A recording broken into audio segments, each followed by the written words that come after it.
Today basically our class, in class I will be taking one of the portion that is the art and culture. Obviously we are not getting any extra classes, so I have to cover this here only because that is very much important. And the second thing is your early medieval history. And here basically we have two, that is your Arab invasion and the Turkish invasion.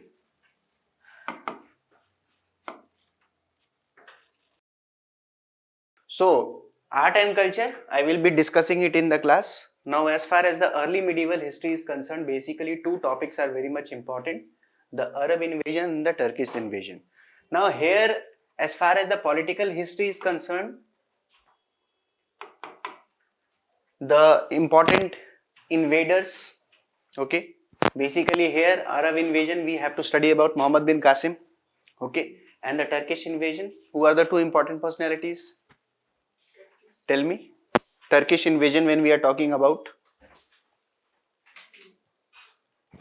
Turkish invasion, who can be the personalities who are associated with Turkish invasion? Yes, Mahmud Gori and Muhammad Ghazni.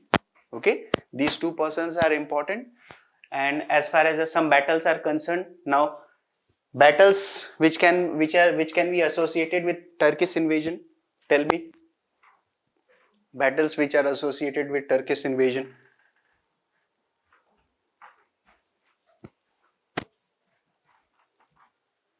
पढ़ा है कि नहीं पढ़ा है पहले?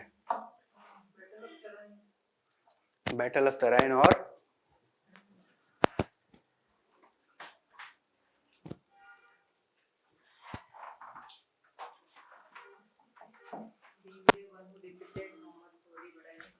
so we have first of all the battle of Vaihind, that is with the Hindu Kush rulers, okay, Jaipal and the Anandpal. Then we have the battle of Tarain, the first battle of Tarain and the second battle of Tarain, and then we have the battle of Chandavar. These four battles are very much important, and basically the battle of Tarain and the battle of Chandavar that led to the foundation of Turkish rule, or the establishment of Turkish rule in the northern part of Indian subcontinent. Okay, so in political history you have to study that, and along that time many numerous small principalities and kingdoms had came into existence. Okay, so here the tripartite struggle, that is very much important to remember and understand. Okay, so here we have the Palas, we have the Pratiharas, and we have the Rashtrakutas. So, and among that, the earliest to come was the Rashtrakutas, and the last was also the Rashtrakutas. So in that chronology you have to remember that. Okay, so if I go to the file, then basically let us see. First of all, I have made this only with the perspective of PT. Okay, now so all the important historical sources which are important, that has been dealt in this. Okay, you need to read. There is nothing to, any conceptual part is there. It is there. It is written. It is written. Everything is written. What is meaning of prasastis? What is the meaning of charitas? What is vamshavalis? Prasasti is basically when I had been dealing with inscription. At that point I had told prasasti is basically when some kind of eulogy. So what can be the example of that prasasti? Tell me.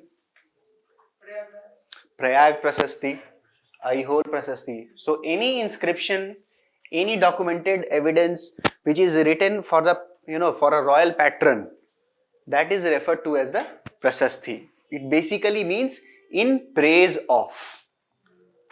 That is the meaning of this term. Okay, and Vamshavali, what will be that? Basically the Puranas. Here the important examples are Vamshavalis, means giving a genealogical history of whatever the ruler or the beggar or his empire is. Okay, so in that way, important, the sources which are important and their authors, around which area it was composed, and the dynasty. That all information has been given. Okay. Other sources like law books of this time period, very much important to remember.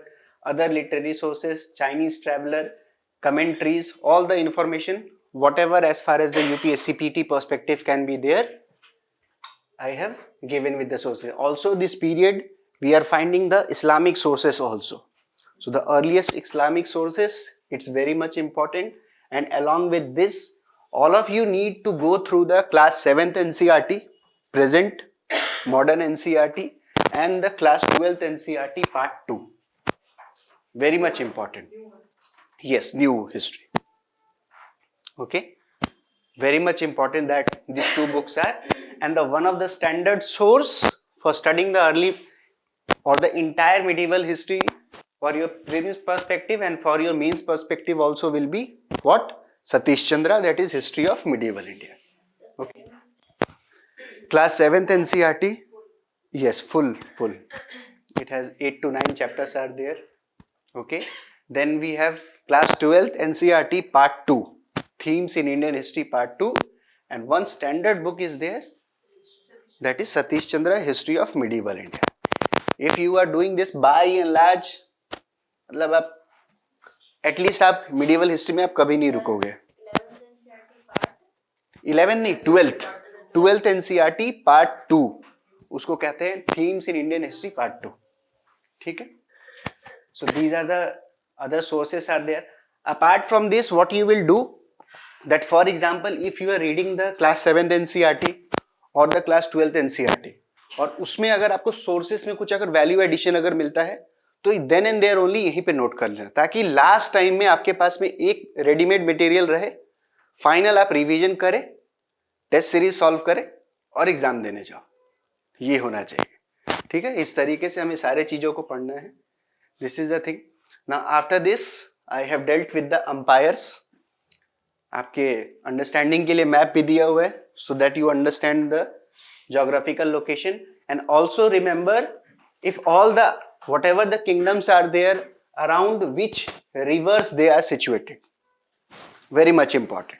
तो UPSC इस तरीके से भी question PT में पूछ सकती है. तो आपको ये याद रखना है कि ये along किन दो रिवर्स के बीच में इनका ज्योग्राफिकल लोकेशन सिचुएटेड है. ठीक है. या इनका कैपिटल जो है वो किस रिवर के अराउंड सिचुएटेड होता है. Remember this point to study. So early medieval empires में अगर हम बात करते हैं prominent, we have the Rashtrakutas, important king who led the foundation of the empire, that has been discussed. Okay. Any important contribution and important sources of this empire, that has also been dealt here. Important. And in this time period, what the new thing is that we are finding many type of travelers also. So earlier we had a limited amount of travelers, but now the travelers are increasing. So you remember the name of the traveler, from which country he or she belonged to, and to whose dynasty or to whose time period they arrived in India. Okay, that is very much important to remember. अब इसको मुझे इसमें कुछ समझाने वाला नहीं है, इसलिए मैं डिस्कस नहीं कर रहा हूँ. ये आपको याद ही करना पड़ेगा. ठीक है. Then their administrative system, very much important. By and large, combination of the Gupta administrative system is there. Okay. By and large. So it has been discussed, you study it, and if any kind of difficulty is there, you can have. Similarly for the Palas, okay, then important rulers, same important contribution. Okay. Then again we have the Pratiharas also. Pala and Pratiharas, basically they have a similar kind of administrative system. Okay. So Pal and the Pratihar, they are in the northern part. So they are deriving their administrative system largely from the Gupta and the Harshvardhan. And the Rashtrakutas, they are in the south. They have succeeded which dynasty? Which dynasty they have succeeded? The Rashtrakutas. Chalukyas. Chalukyas of Badami. They have over after Rashtrakutas, again the Chalukyas will come. They are known as the later Chalukyas, and the Chalukyas of the Vengi. That is in the eastern part. Remember that. We have also the western Chalukyas also of Badami. and then at Ahihole we are also having. So before Rashtrakutas we have Cholas, after Rashtrakutas we have the Chalukyas. Remember that. Okay. So their thing has been given. Now similarly at around this point, after the Pallavas and the Pandyas also, again the next principality which is coming out, or the empire which is coming out, is the Chola Empire. Chronologically we have to go. Pallavas and the Pandyas, we have studied it in the deep south. These were the principalities. Now this Chola, they defeated this entire these kingdoms and brought out led to the establishment of the first of all the Chola kingdom and then the Chola Empire. Okay. So they are important rulers. Who was the founder? What kind of contribution they have made? Important rulers. Basically, you have to remember three. The founder, that is the Vijayalaya, and the contribution of Raja and Rajendra I. Very much important, these three rulers to remember, and especially the two. Okay. Now again, their map has been given so that you understand what is their geographical location. Okay. Remember and study in this way. And again it has been given the most famous thing of the Chola government, that is the local self-government, evidence based. Earlier we also had, but we had an incomplete knowledge about that system. But from here we are getting the correct example of the local self-government. Okay. Study this point, very much important. Okay. After this, and their administrative system has also been discussed here. So study that part also. Yes. And after this, we have the Arab conquest of Sindh, the Turkish invasion, Mahmud Ghazni and the Muhammad Ghori. Okay. This is from where the information has come. What are the important sources and what are the important battles they have fought? That is very much important to know.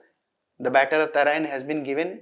How the Turkish rule expanded to the Ganga Part Valley also. Important ruler here, it is the Bakhtiyar Khalji, and at that time the Bengal and the Bihar was under the control of the Sena dynasty. Okay, Pallavas, and then we have the Senas. Okay. Now most important will be the kind of cultural impact they had made. So very much important from your PT perspective also, and especially from the mains perspective, that UPSC can frame a question related to this, that what kind of contribution the Turkish or the Arabic invasion made towards the Indian society and the culture. The generic terms you have to remember. Again, this has been given. Remember and study this. Okay. These things are important. Now coming to class, what we are going to study today. So basically today I will be dealing with the art and the culture of the covering from the post-Mauryan period and going up to the early medieval period. So we will understand post-Mauryan, then we will have the Gupta, post-Gupta, and with reference to that we will study the temple architecture also. So going about you, if I have to go accordingly, how I make you understand these topics with respect to your NCERT, then up to chapter 3, I am talking about the class 11th NCERT Fine Arts book, an introduction to Indian art part 1. So first 3 chapters we have done. That is the prehistoric, Indus Valley and the Mauryan. After that, so from chapter number 4 to chapter number 7, we will be covering this part in today's class. Okay, we will be covering this. So now, first of all, what is the time period? Basically, we will be starting with the architecture, and when we are studying the art and the culture portion, basically we have to study 2 points. One is the architecture, and the second point is sculpture.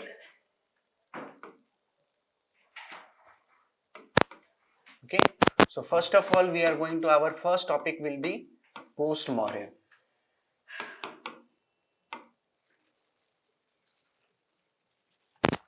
Okay. Now, this period witnessed emergence of large number of social group.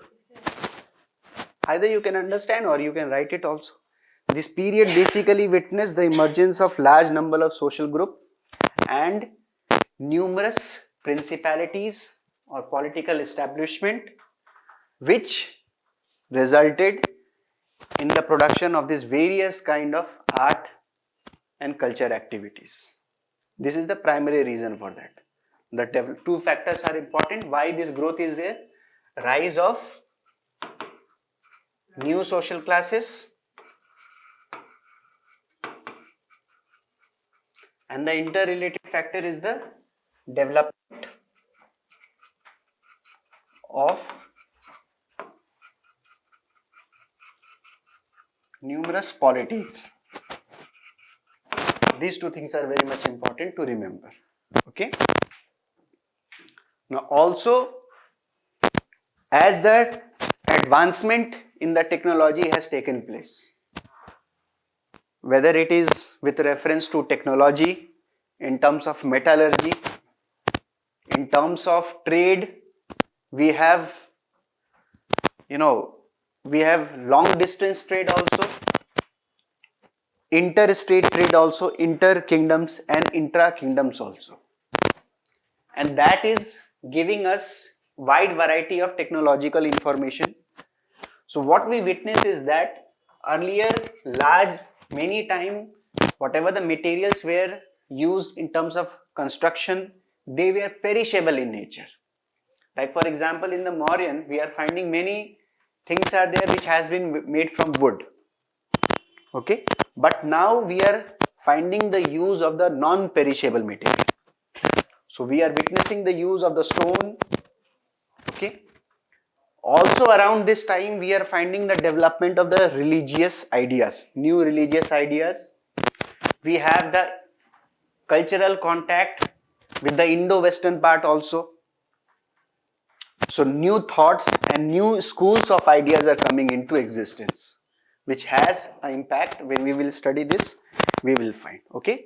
And so with this constant interaction, the art and the culture is growing at a larger scale. Okay. So basically, if we study the post-Mauryan period, it can be divided into 4 forms. Okay. 4 category we can divide. 4 category.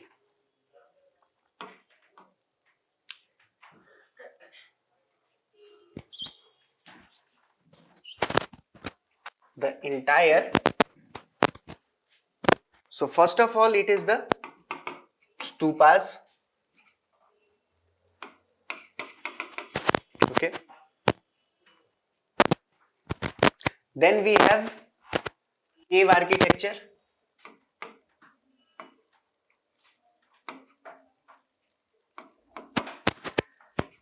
Then we have royal shrines of Kushanas.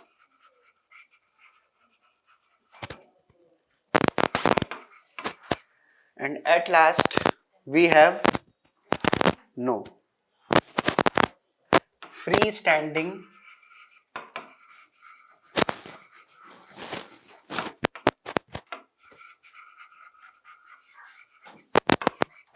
Shung pillars. This is the 4 broader classification in which we can understand the development or study the development of architecture in the post-Mauryan period. Okay. So now let us write about stupas. What are stupas? What is a stup? Any idea?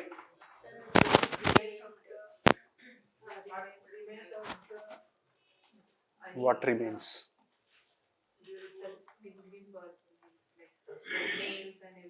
If remains is the stupa, then what is a relic?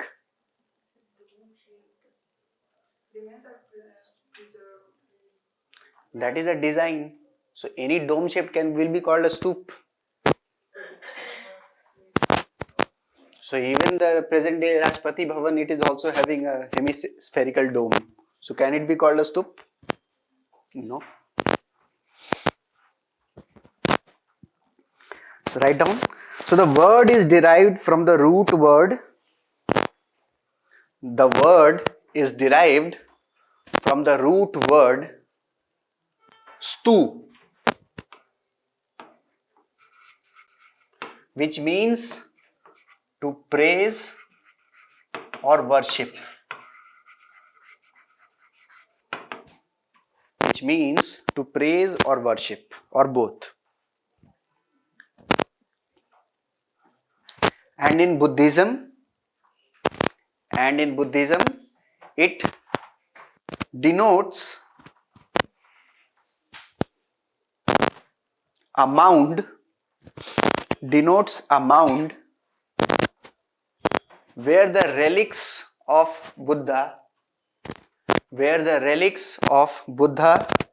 his disciples and famous monks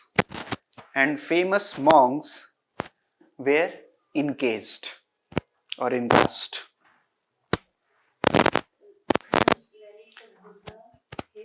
Disciples and famous monks are encased. Means they are collected under a pot or a basket and then they are placed there. Yes, encased. So if we trace the development of the stupa architecture, there has been a phases are there. So initially the building plan was simple. Initially the building plan was simple and it consisted of an hemispherical mound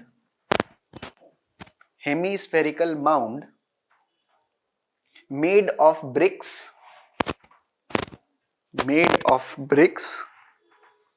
enshrining the relics.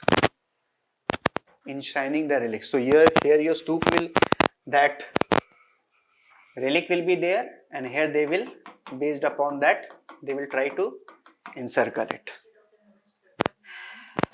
Made of bricks enshrining the relics.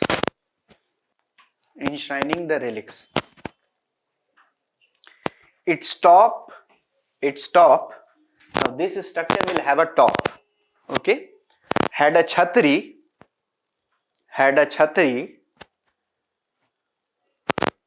within a small railing known as hermica. Okay. The stoop was surrounded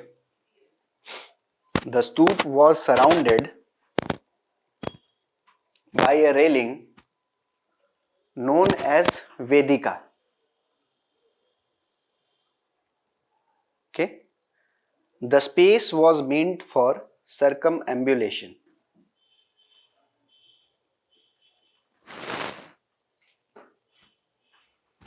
Now to make you more understand, circumambulatory path.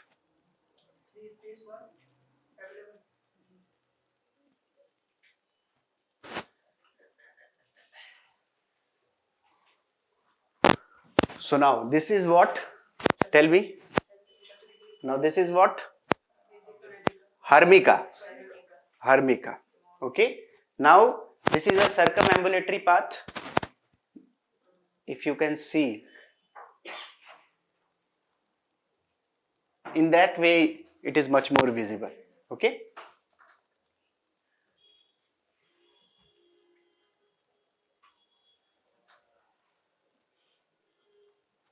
So this is Chhatri, this is Hermica. Okay. And then see, right now don't consider this part. This part do not consider it. Okay. Initially confine yourself to here only, this part. Okay. So this was a circumambulatory path. Okay. And this was known as the Vedika.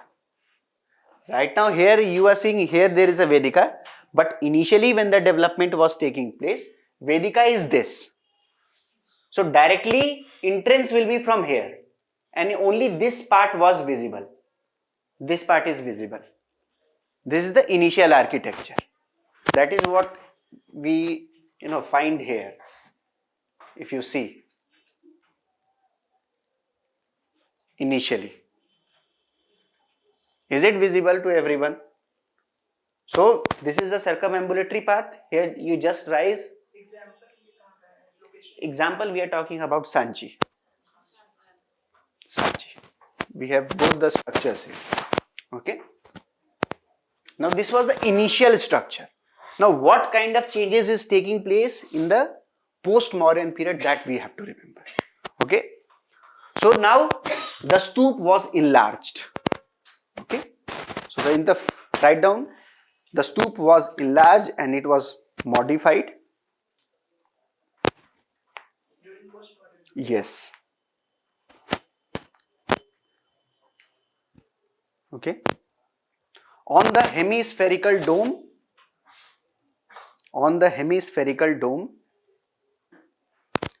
an additional terrace,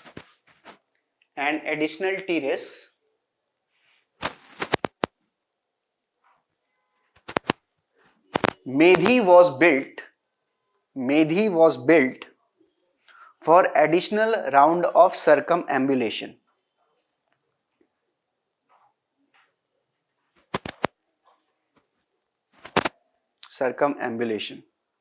It was provided with lintel gateway known as the Torana, which were decorated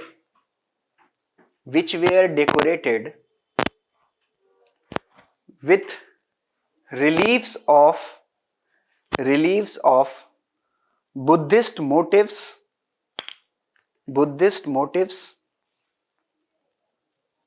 and iconography placed at cardinal positions of the Vedika.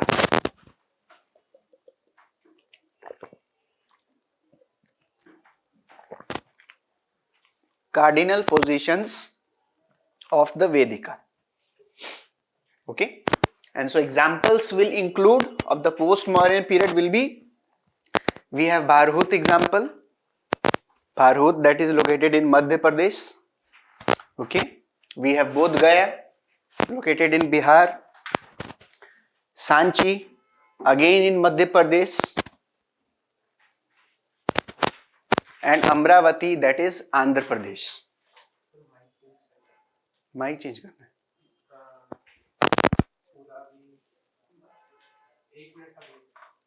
Okay, wait for 1 minute.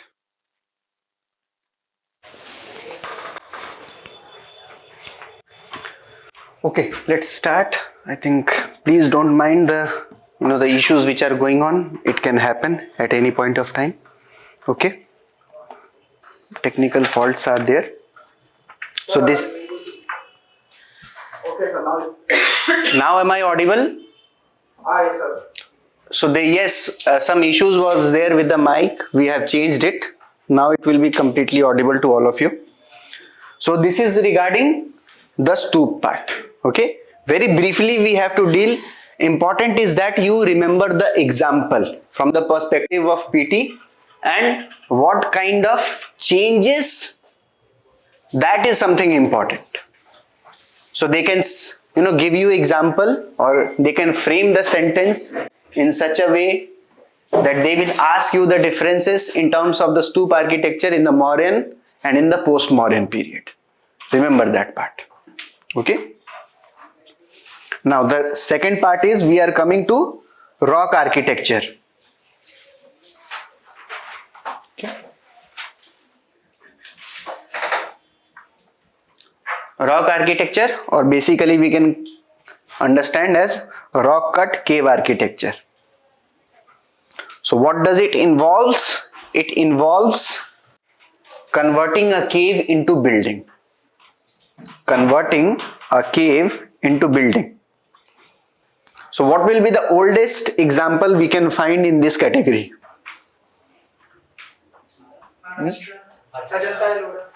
I am asking the oldest example. It is in the Mauryan period, that is the Barabar Hill Caves and the Nagarjuni Hill Caves, built during the time period of the Ashok and Dashrath. And to which religious sect it was devoted? Buddhism? Completely wrong. To the Ajivika sect. Okay, to the Ajivika sect. So remember that. Okay. Now in the post-Mauryan period, so oldest example, when someone is asking about the rock cut architecture, you will give the example of the Mauryan, Nagarjuni Hill Caves and the Barabar Hill Caves, okay, which was devoted mainly for the Ajivika mendicants. Okay. Now in the post-Mauryan periods, caves were excavated in the western and the eastern part, or in the western or in the eastern Ghat, for the religious mendicants. Now in this time period, it is covering all, whether it is Brahmanical and primarily Buddhist and the Jain monks. Okay. And in western India or in western Deccan part, it is mostly located in the state of Maharashtra. Okay. Mostly located in the state of Maharashtra. And it consisted of, if we go further, we find that it consisted mainly of two kinds of buildings. This cave architecture, it consisted of two kinds of building. So first is the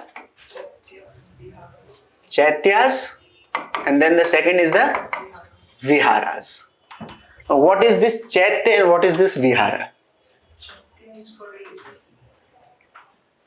The entire cave architecture is for that religious purpose.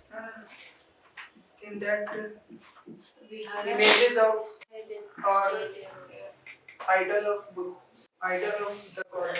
So try to generalize this in much more way. Try to generalize this statement. Yes. The place of residence and place of stay. This is the place of residence and this is the place of stay. Then what is the difference between residence and stay? The temporary, one is for temporary stay and one is for permanent.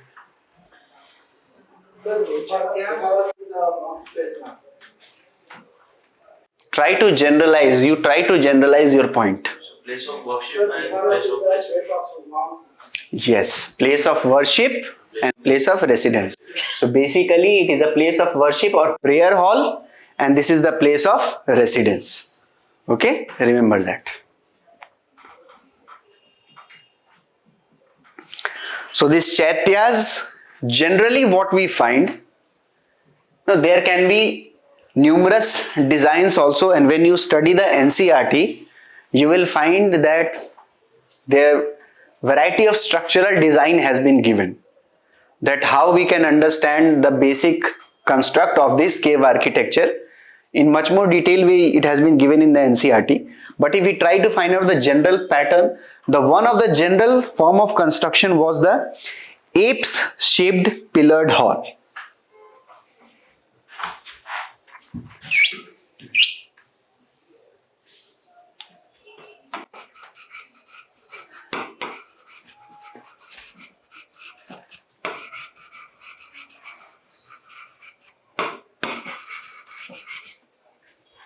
Okay.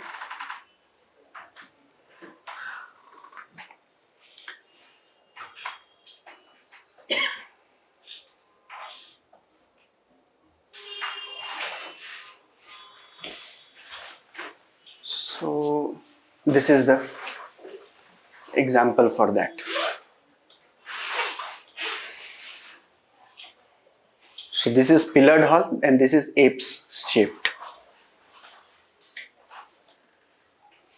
This is the word. What does it basically means? Two more forms are also there that you will find it in the NCERT. Okay, so when you study it, just Yes. Sir, shape or arc shape?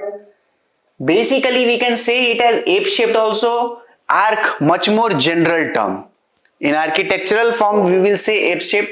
Basically, when we go much more inside, we will find that there will be difference also. So sometimes, a rough classification is made. We cannot say that entirely this was this and this was that. Okay.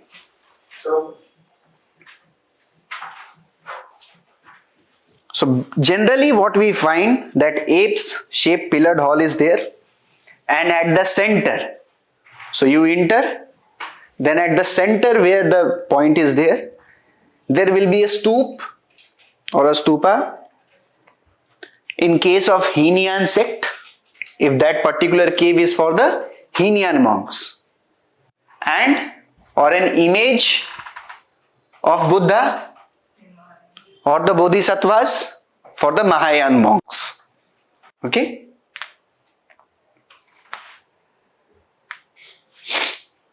And the entrance was designed as pillared veranda. Okay, pillared veranda. Now viharas, basically the living quarters for the monks. First of all we have dealt with the chaityas. Now we are dealing with the viharas, living quarters. What was the entrance point? Entrance point, that is pillared hall. We are finding. So initially you can find that we are having the pillared hall also. This is the beginning part. Okay. Pillared. By and large, but it cannot be said that there were, there was no example where this architectural form was not there. Some examples were there where we will not even find this kind of architecture also. Okay. The general feature, if 10 structure has been excavated, then in majority of the structure we will find this kind of design. Okay. Now we talk about the viharas, that is the living quarter. It consisted of main hall.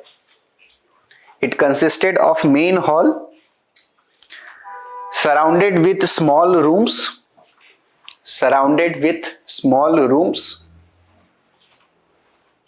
And the entrance may or may not have a veranda.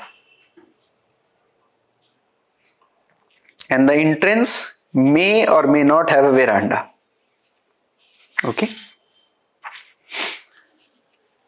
So this is the part all of you have to at least remember for your PT part. And after this we have the examples. So write down the examples of this rock cut architecture of the post-Mauryan period. So we have Bhaja, located in Pune, Maharashtra. We have the Kondain, again in Maharashtra. Kondain or Kondane, anything you can say. Pithalhoda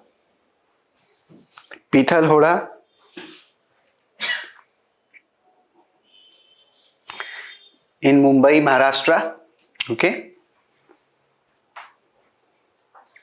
And it is located within the Sanjay Gandhi National Park.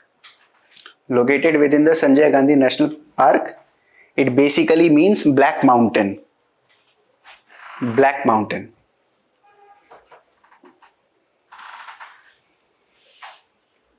Basically this is the Deccan area, and here we find the black soil. So we will have the influence of that, and the basaltic rocks are also there. Black Mountain. Okay. Ajanta caves 9 and 10, most important. Ajanta caves 9 and 10. Numerous caves are there. In total we will have around 30 caves, but this cave 9 and 10, they belong to the post-Mauryan period. Okay. Aurangabad district, located on the banks of Baghora river, and it is a UNESCO World Heritage Site. Okay. These caves have largely 3 dynasties are there: Satvahan, Vaktak and the Guptas. Satvahan, Vaktak and the Gupta. Now we have Bedsa, Vaktak and the Guptas. Vaktak and Guptas. Bedsa, again in Pune, Maharashtra. Nasik, again in Maharashtra. We have Karli.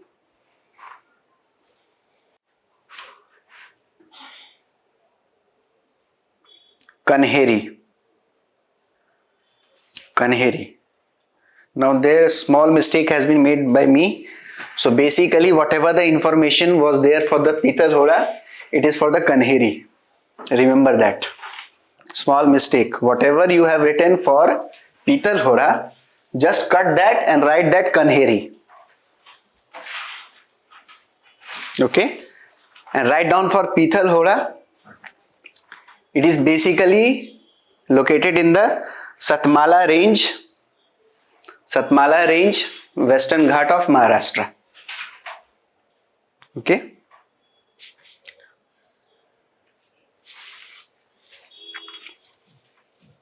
Okay. So this is with respect to the cave architecture, the important features and the example and where they are located. Okay. Now we come to the royal shrines of Kushanas. Royal shrines of Kushanas. Now, these royal shrines, with why this kind of practice is coming into existence? Basically, in order to consolidate their rulers, as they were a foreign branch. Okay, so it was not readily easy for the people to accept them.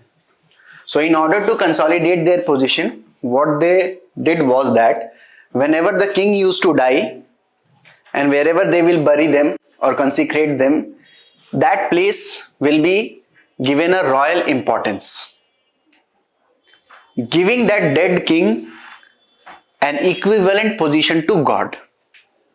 So in that way, they will say, or they will try to justify that if you don't obey the king, you are revolting actually against the God.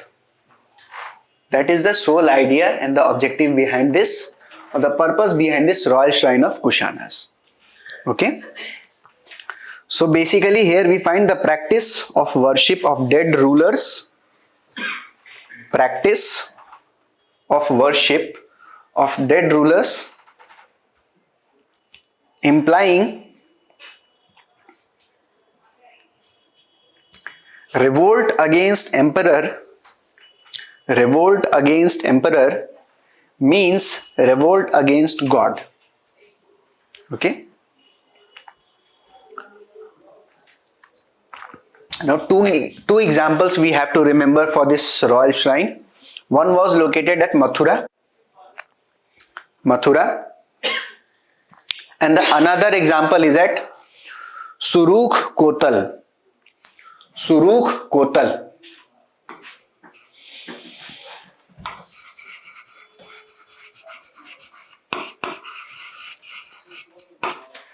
So we have the Surukh Kotal in Afghanistan. So here the statue of Vima Cadphises, it has been found.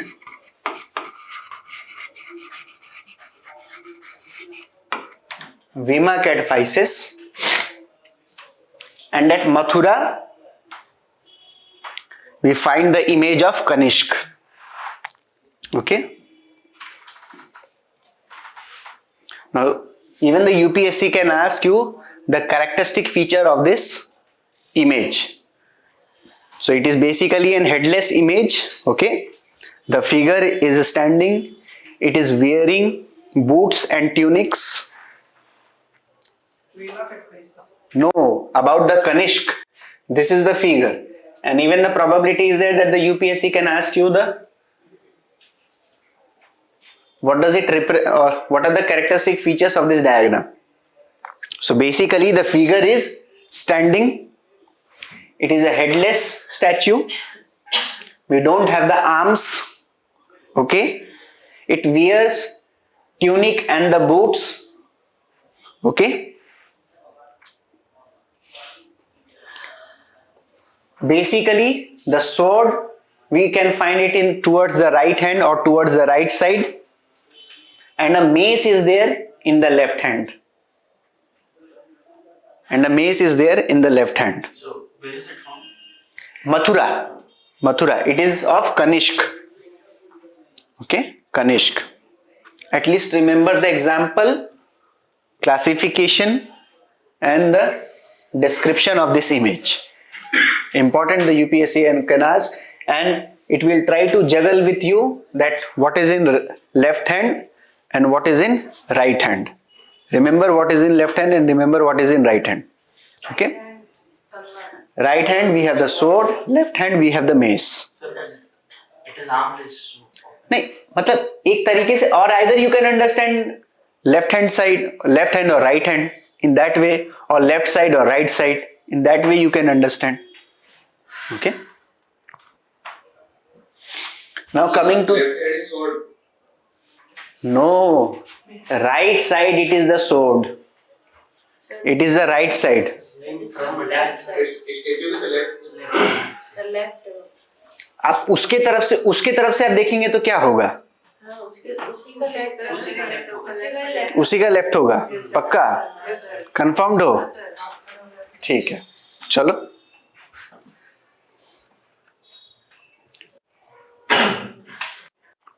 ठीक है, सही हो आप लोग.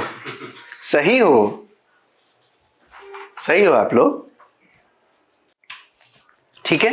सो इसका एक example जरूर याद रखना है, royal shrine of the Kushanas का. ठीक है.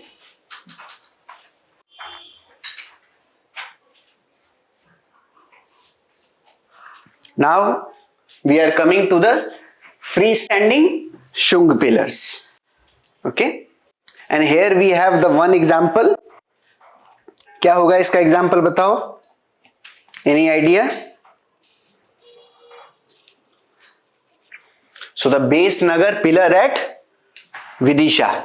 Okay, base Nagar pillar at Vidisha set up by Heliodorus. That is one of the Greek ambassador, Heliodorus. Okay. So here in that we find a 7, yes, Which pillar? base Nagar.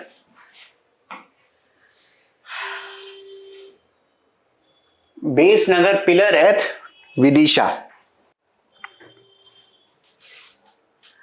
Okay. So Shunga pillar we have found. So here we find a 7-line Brahmi inscription. 7-line Brahmi inscription. And it is identified as a Garud Dhwaj. Okay.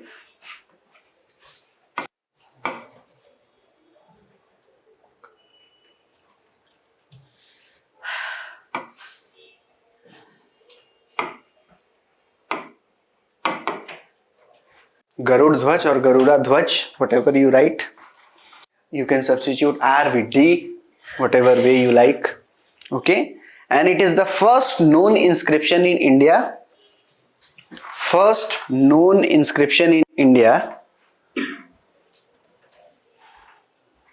related to Vaishnavism.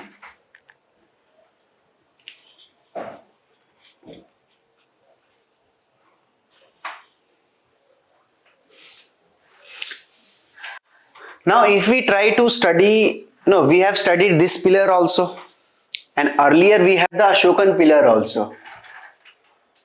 So now the UPSC can ask you a question between the difference between these two pillars. Are they similar or are there any kind of differences? So that you have to remember from the perspective of PT. So basically if we try to understand the difference of the Shunga pillar with the Mauryan pillar, the differences are the Shunga pillar, they are half the size of the Mauryan.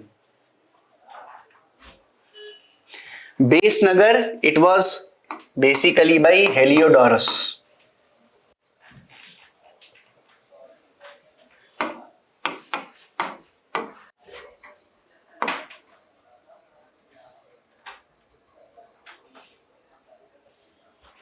Greek ambassador. Okay.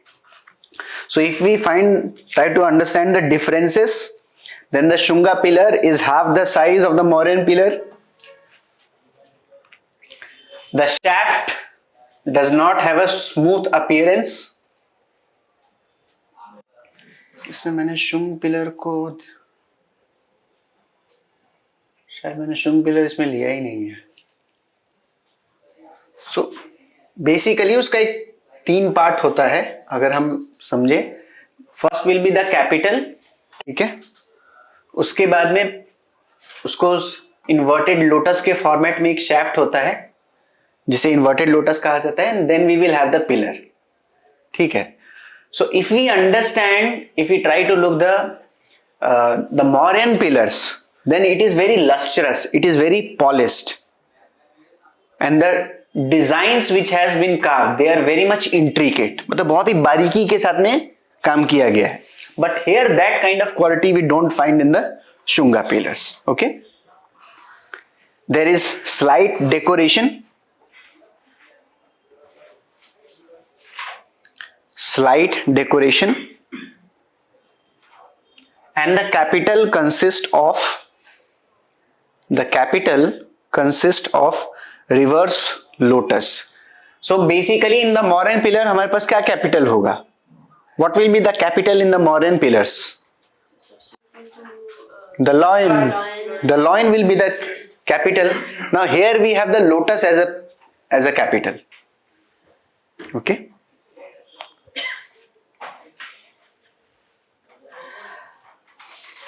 So these are the broad architectural trends in the post-Mauryan period. Now around this time we will study one more topic, that is the development in sculptures. Okay. The second topic will be so basically we are studying the sculptures.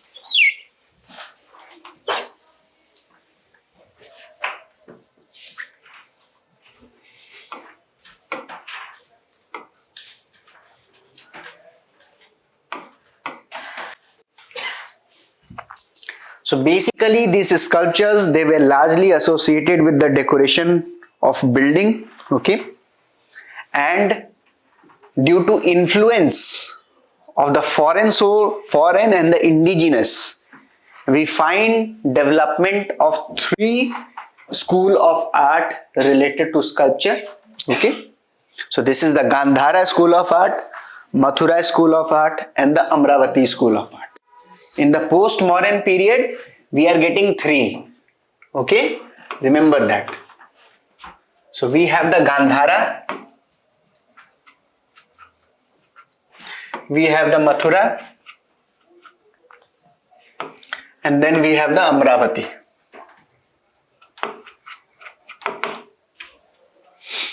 Okay. So first of all, write down about the Gandhar school of art. This school, or rather, what is the general feature of all this school? First of all, write down that. First of all, write down the general feature of this school. These schools, for the first time,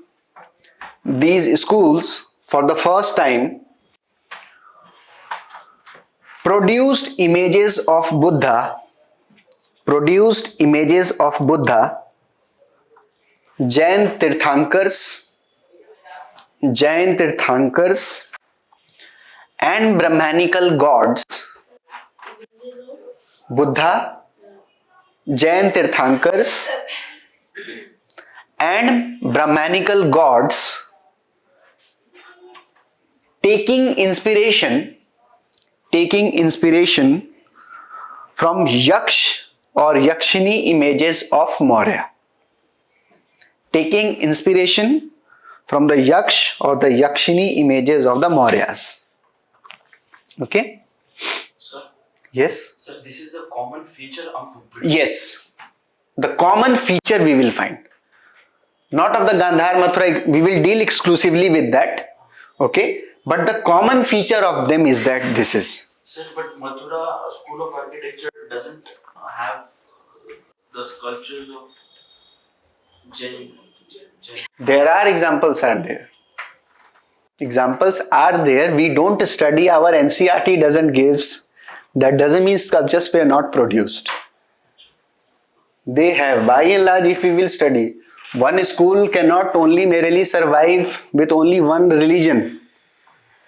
An artist, he works only for the payment, not for any particular religion. Remember that. This is a biasness of understanding, or from whatever sources you have read, this reflects a biasness of your understanding. Okay? Yes. So first of all, if we understand the history of this sculpture development, largely if we will start with the Shunga. Okay? Earlier we had from the Harappan time also we have found the sculptures, but that we are not dealing here. In order to make you understand in this chapter, first of all we will deal with the Shunga sculptures. Okay? So basically their sculptures, Yaksh and the Yakshini images were made. Yaksh, the Shunga sculptures, many Yaksh and the Yakshini's images were made. And from this period onwards,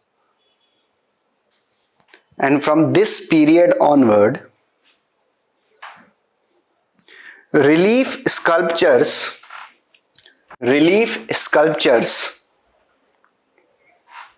became an integral part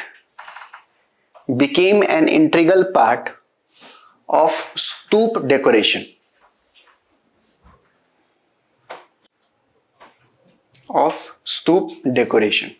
Now basically what is this relief sculpture or this relief architecture? इसका मतलब क्या होता है? Within wall, carving is done. हाँ, basically क्या होगा कि जो वॉल होगा उसको इस तरीके से कार्विंग करना है कि वो इनसाइड नहीं बल्कि आउटसाइड आए. So if the surface is there, the carving has to be done, that is, it is not inside, but rather the structure comes out from the surface outside. That is. So sometimes this is generally known as the relief sculpture or the relief architecture. And sometimes there can be one you will find freestanding relief sculpture. What is the meaning of that? That they are not attached to their background. They are not attached to the background. They have been carved and they have been just placed with a support. So remember that. So whenever you are getting the word freestanding with respect to architecture, it means they will have an independent existence. They will not be associated with their background. Okay? Remember that. And the famous example of this Shung sculpture, remember, write down. So we get the Yaksh image of Kuber. So धन के जो देवता हैं और the custodian of the wealth in the Brahma or in the Hinduism religion. Okay, so we have the Yaksh image of Kuber from Vidisha,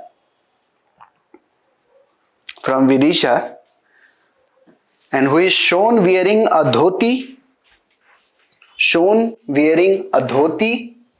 belt, turban and heavy jewelry. Okay. Now we come to the Gandhar school of art.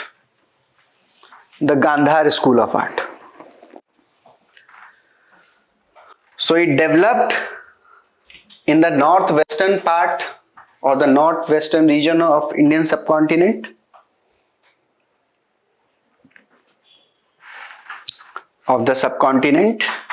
Northwestern region. It represents an amalgamation an amalgamation of Indian, Greek and West Asian idioms.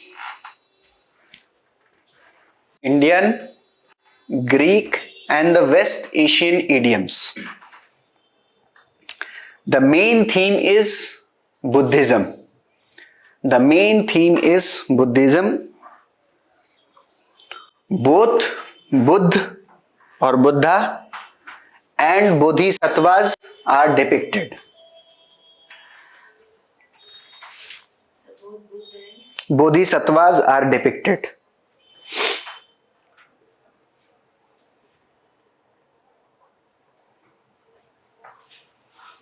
Now, if we study the images, two kind of classifications are there for the images of the Buddha. One is the standing Buddha and the another is the seating Buddha. So that feature also we have to study and understand. So basically we will first talk about the standing Buddha, okay, of the Gandhar school of art. So it wears a Greek drapery, a Greek drapery, and is barefoot. And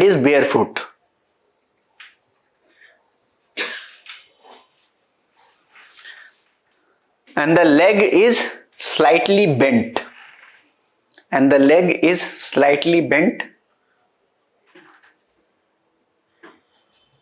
Known as contrapposto.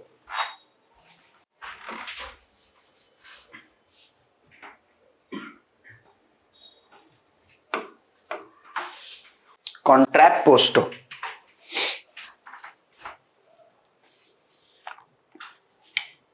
Okay. We have curly hairs. So these are the foreign influences. These are foreign influences. Now what are the Indian influences? The various mudras, the Abhay mudra, the Dhyan mudra. Okay. So mudras are there, various mudras are there. And then the Ushnisa.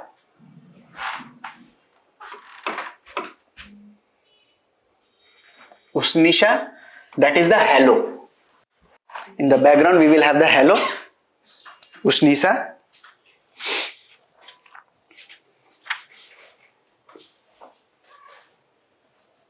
We don't find any jewelry.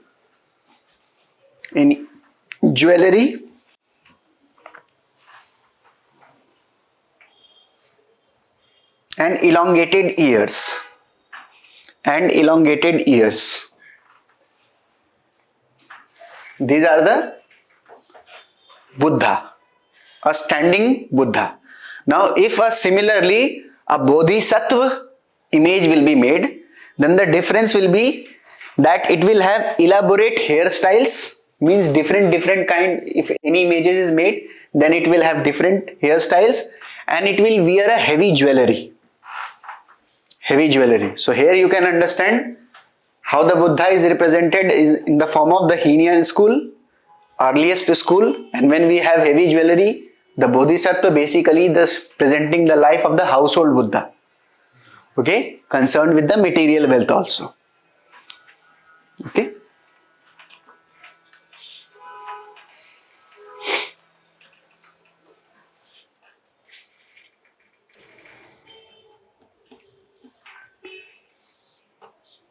Sir, Yes. elongated ears are found or not found? Elongated ears. That is an example when we have the standing Buddha. Okay. And in the Bodhisattva, the only difference is that we have elaborate hairstyle and we have heavy jewelries. If the Bodhisattva images are made. Okay. ठीक है जाओ.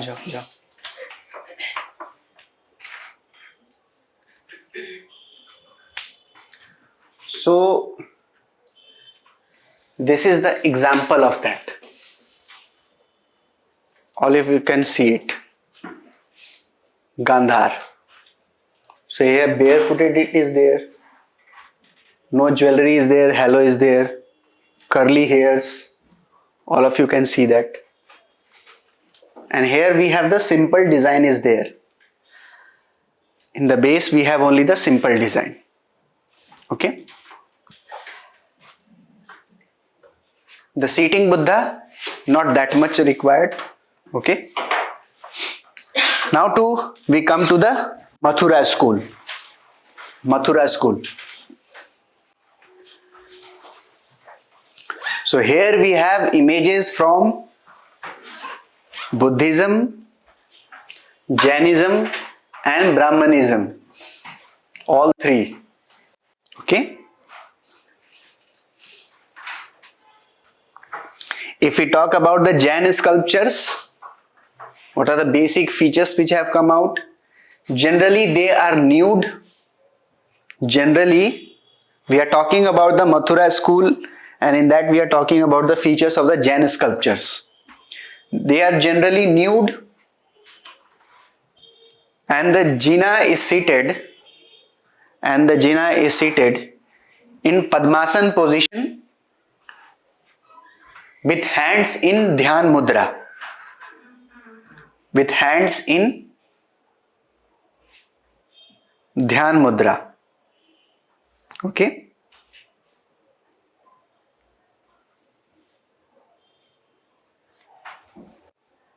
So we have basically one of the evidence from the Kankali Tila, where we have recovered this sculpture.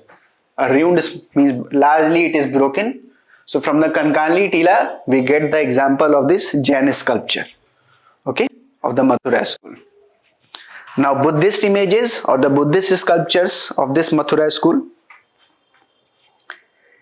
It shows wearing a dhoti and shawl.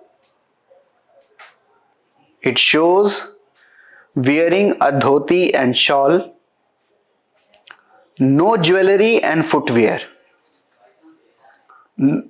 No jewelry and footwear. We have elongated ears,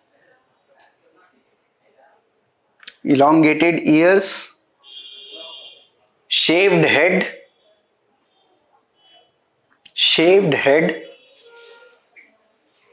and if we find the images of the standing Buddha in the Mathura, no bend is noticed. We don't find any kind of bend in the standing Buddha of the Mathura school. Okay.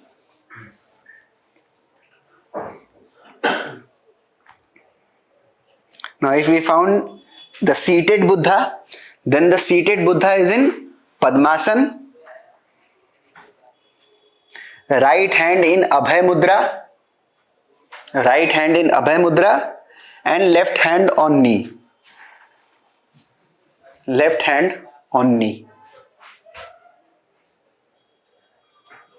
So basically this is the design, all of you can see. This is the seated Buddha from the Mathura school. And here you will find that differences are there, that the loins are there. Earlier floral designs were there, we find in the Gandhara school. But here the symbol of the loins are there. Okay.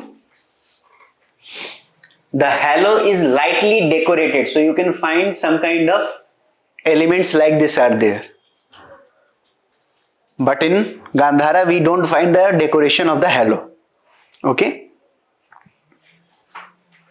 We have the Bodhisattvas as attendants. There we don't find. Okay. And above there you can find an umbrella type of structure also. Perol is there, umbrella, chhatri. That kind of also is there. So parasol can also be found. Okay. So these are some of the distinguishing features, exclusive features of the Mathura School of Art?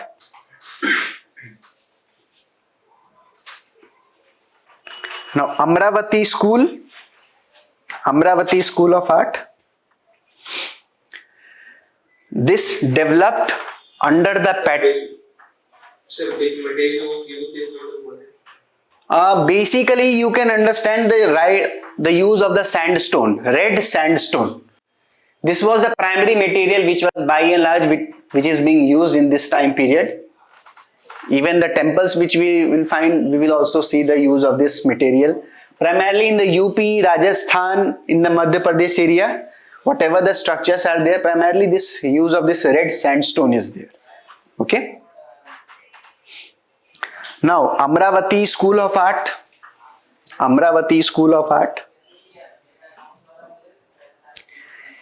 It developed under the patronage of Satvahans and the Ikshvakus.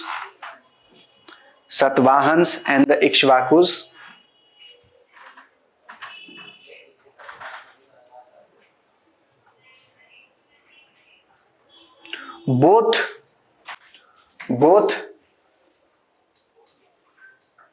bas reliefs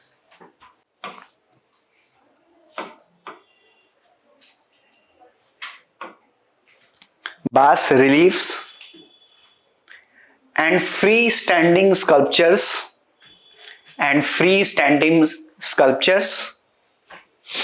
were produced. It basically means the carving is light.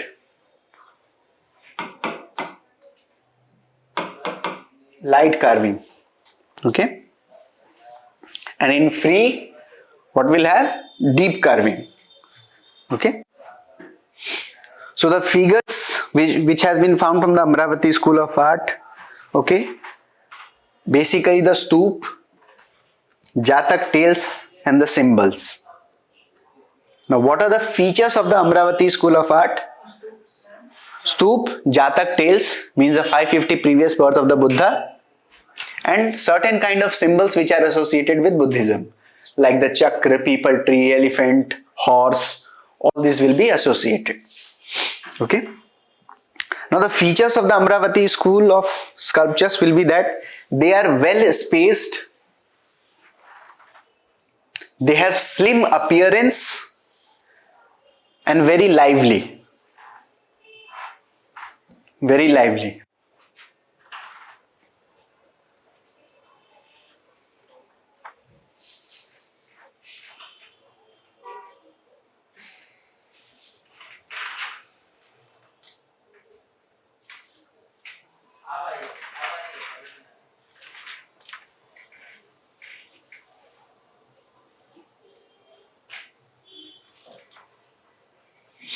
Okay, and freestanding sculpture of this Amravati school, we basically get it we find from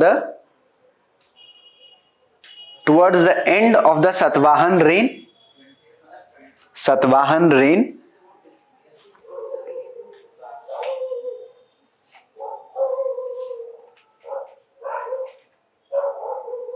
Mainly of the Buddha and the Bodhisattva.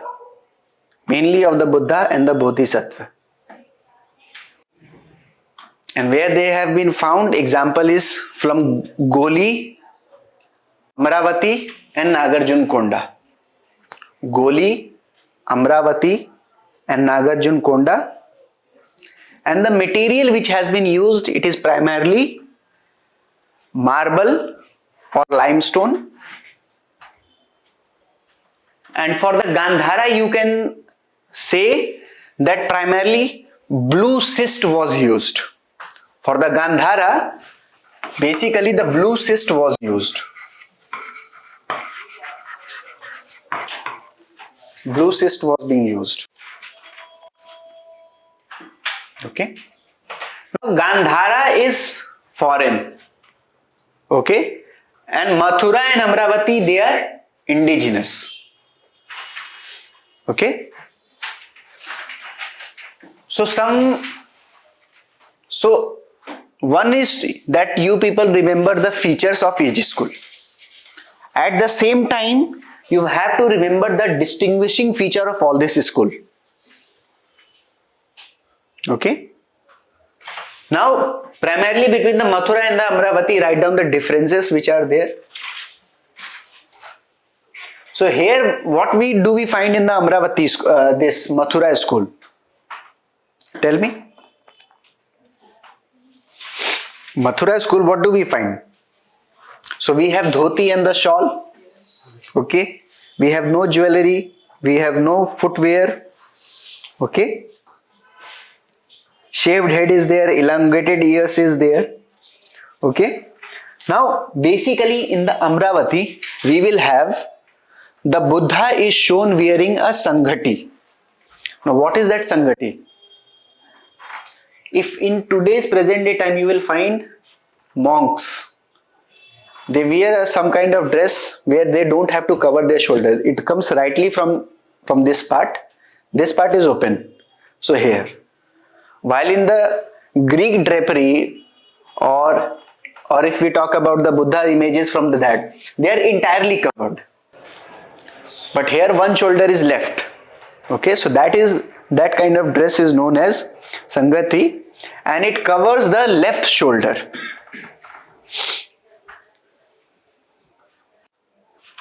Okay.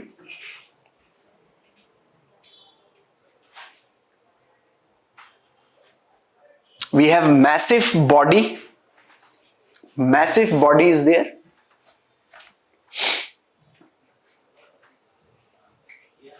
Right hand is in Abhay Mudra.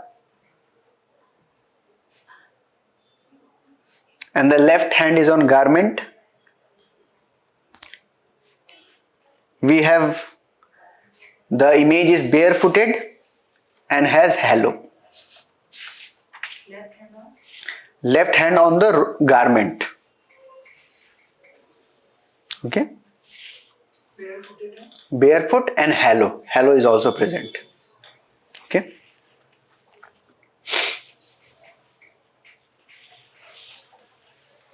So these are the very functional differences and the examples, features and the distinguishing features of this Gandhar, Mathura and the Amravati school of architecture.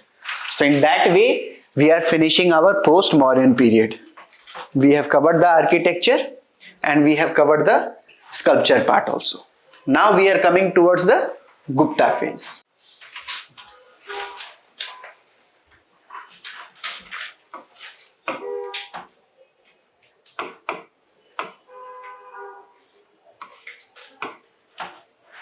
Okay.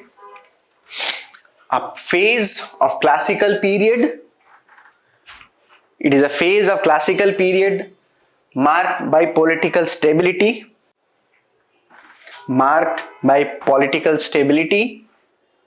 And the art form largely indigenous and influenced all prominent religions.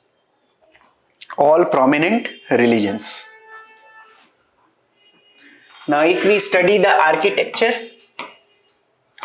directly we come to the architecture, then two divisions will be there. That is the early Gupta style, and then we will have the later Gupta style. Okay.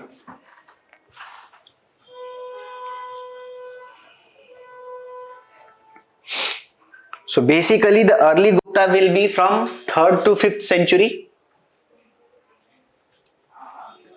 And here we find example of both cave temples and freestanding temples.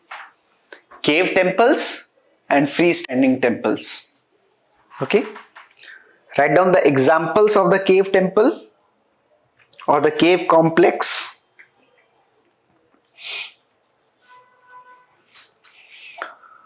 Udayagiri in Madhya Pradesh, or the Udayagiri temple complex, it is located in Madhya Pradesh. This hill is primarily of the sandstone hills. And here we find around 20 caves are there.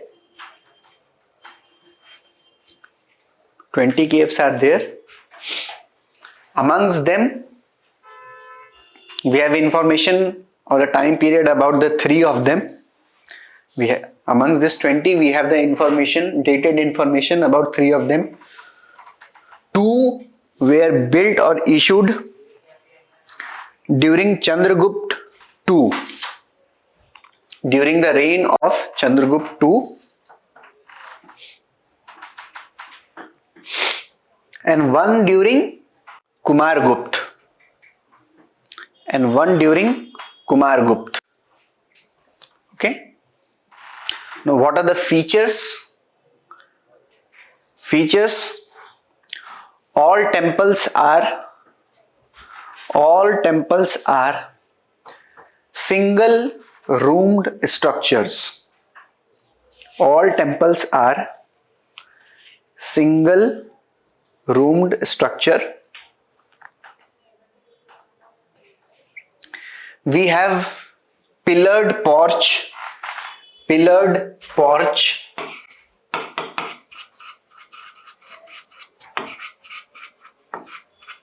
for entrance, pillared porch for entrance.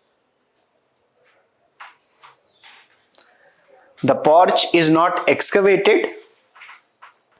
The porch is not excavated but built separately from stones. Built separately from stones. Pillars have square base. Pillars have square base, an octagonal shaft, and a vase-shaped capital. Vase-shaped capital. Okay. So through this image you can understand. Okay. The entrance, the pillar, square base, octagonal shaft, in that way designs are there. Okay, this is the example of that. Okay, now freestanding temples or freestanding structures also have a similar architectural plan. Also have the similar architectural plans.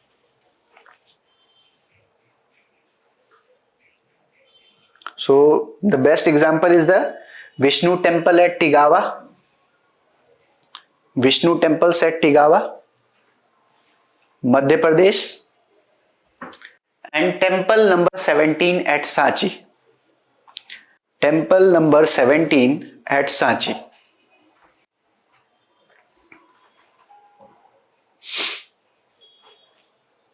Okay. Now basically if we study about the general features which we have found of this freestanding structures, now it has 2 parts. It has 2 parts. A small square chamber,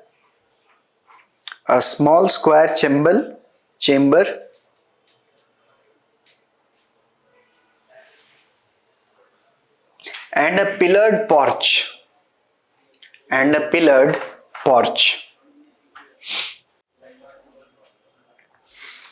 The porch stands on 4 octagonal pillars. Octagonal pillars. Basically this part is referred to as the porch. This. Okay. जो beam होता है ना उसको कहा जाता है. Basically somewhere around. This is the porch. Okay. Porch stands on 4 octagonal pillars with square base and 4 loin capitals. So here all of you find loin capitals are there. Okay.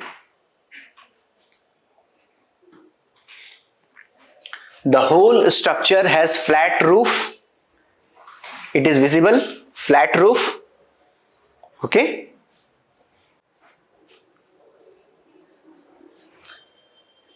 Walls mostly plain, visible, mostly plain walls. Some kind of decoration near the doorway. Some kind of decoration near the doorway. Okay.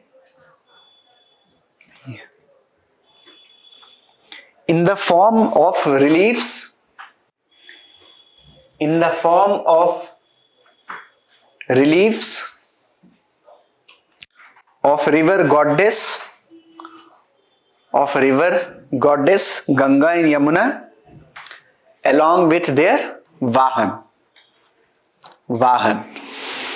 So Ganga will have crocodile, Yamuna will have tortoise.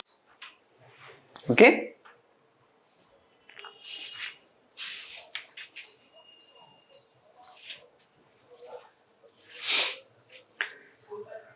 Now coming to the later Gupta style.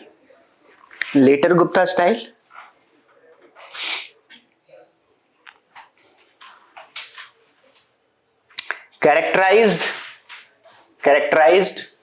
by an increase in complexity of plan. Characterized by an increase in complexity of plan.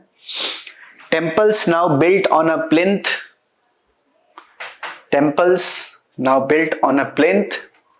Or a platform provided with staircase. So now what we'll find that the stairs are also there.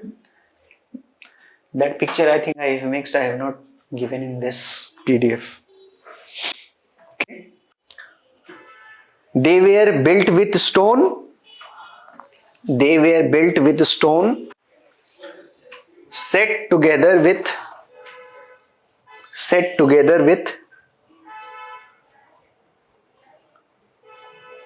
mud mortar, or they were glued with mud mortar. Okay. Now doorways and the external walls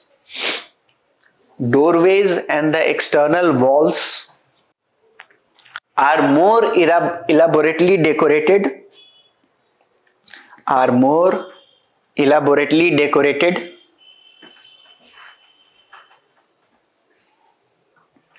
With depiction of gods and goddesses. The best examples are Vishnu temple at Devghar and Bhittargaon. Vishnu temples at Devghar and Bhittargaon. Parvati temple at Nachna Kutra.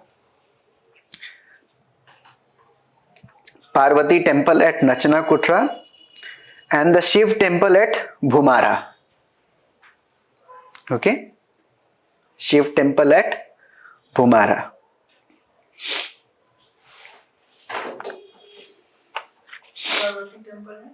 Nachna Kuthara.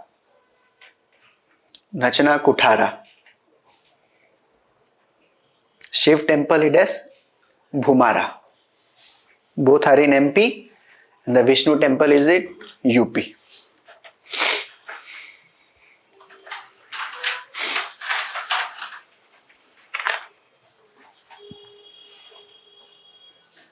So we have done with the temple architecture.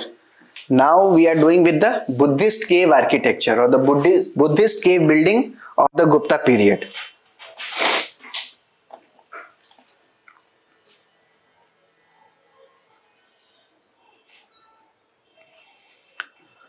So basically these caves, they were built under the patronage of the Guptas and the Vaktak. Okay. And the example include the Ajanta and the Bagh caves.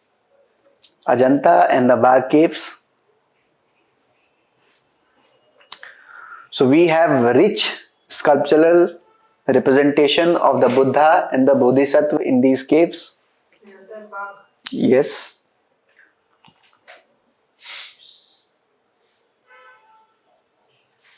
Now if we talk about the building plan, so earlier whatever the rock cave architecture was there is not very much differences, same things are there, but certain things has been added.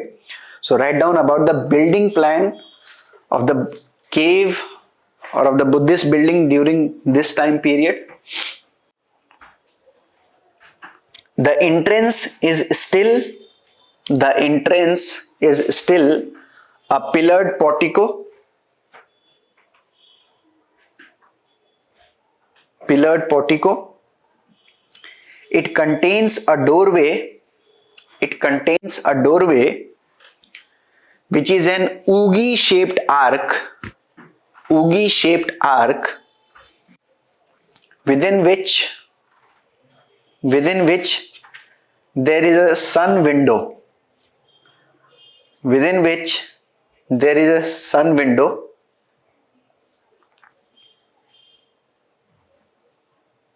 Now the innovation is basically reflected in terms of decoration.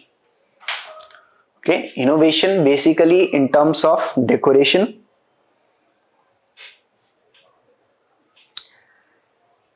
Interior of cave is slightly different.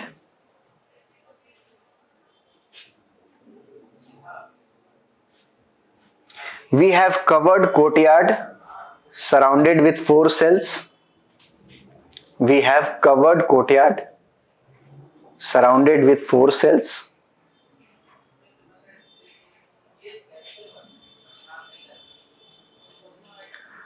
Now apsidal hall surrounded with 4 cells.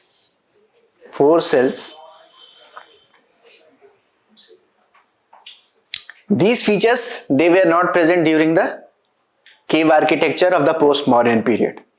You just enter, the hall is there, pillars are there, structures are there, and then the stoop is there. This is the chaitya. And then there will be a vihar. A simple room will be there. Depending upon the location and the need, pillars can be found. Pillars, if the structure doesn't requires, if the cave doesn't requires a pillar will not be there. But now in the interior we are having, first of all, in terms of decoration are there. And now that hall where the chaitya was placed, now it is getting differentiated. So write down. Now the apsidal hall. So first of all, if we go through this part, so first of all, entrance was not there. Entrance, hall, they are largely combined. Now in the Gupta period, when we come to these architectures, so first of all you will have entrance. Entrance will have an oogie shaped arc entrance. Then there will be a courtyard. उसका example यही इसी तरीके से समझ लो. Some like कहाँ गया, इसी को बेसिकली समझ लो, इसी को उगी शेप्ड, जिसमें कि सन विंडो होगा तब हम उसे कहते हैं उगी शेप्ड आर्क. ठीक है, लार्जली इस तरीके से. So we can understand this way.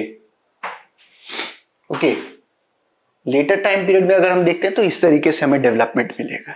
So we will have the courtyard also. ठीक है, here you will see the entrance is there. We will have the courtyard also. Now these features were not present in the postmodern time period. Okay, now then we will have a hall. Now the hall will be divided right down. The apsidal hall is divided into 2 parts by a colonnade of pillars. So first the pillar, जहां पे पहले pillars था, अब उसको भी अंदर जहां पे चैत्य है उसको डिवाइड कर दिया गया है पिलर्स के through. Okay, and these pillars are thicker. The pillars are thicker and are decorated with fluted patterns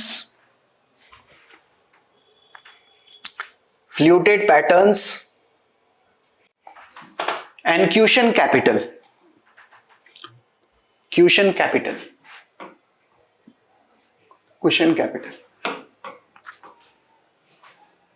ऐसा तकिए के जैसा बनाया गया ताकि उसको सपोर्ट कर सके। ठीक है, सर वो पैटर्न कौन सा बताया आपने?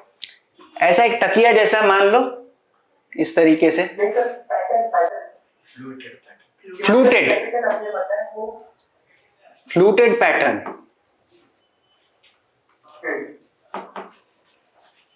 Okay, and in the center of the hall we have a stoop with harmika and several chhatris. So earlier the stoop was not having that design, just सीधा stoop आ जाता है. Now the stoop is having harmika and several chhatris. Okay,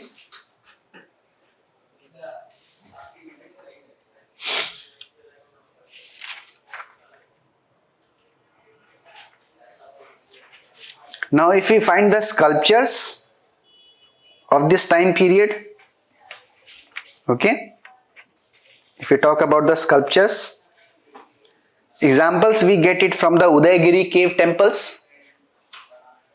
We are talking about the sculpture of the Gupta period. Okay, so where we get the example? The example is the Udayagiri cave temple. So in cave 4 we have Shiva. We have Shiva where he is presented in the form of Ek Mukha Lingam.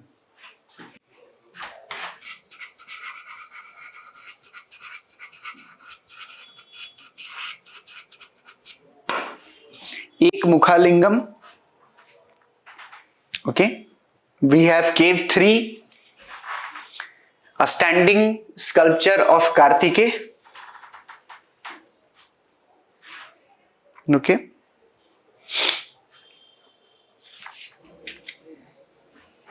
In cave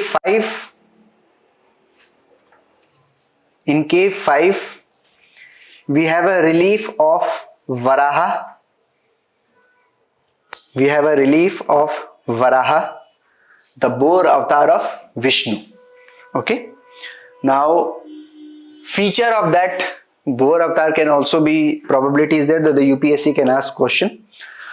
Varaha stands on left leg. The Varaha stands on left leg, which is resting on rock. Resting on rock, and the right leg is straight. Right leg is straight. Body is husky, it means a strong figure.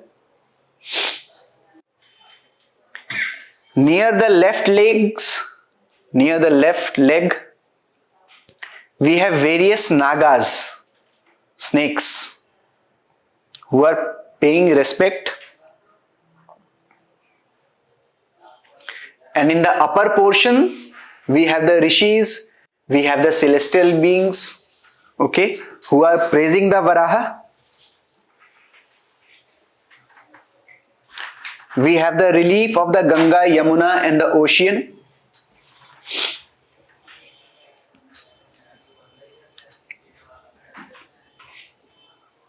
One more example is there of that sculpture. Ganga, Yamuna and the ocean. Okay. We have one more example from cave 13 where Vishnu is presented in his Anant Shayanan pose or the Anant Shayanan position. इस वाले में रख के cave 13 Anant Shayanan pose position.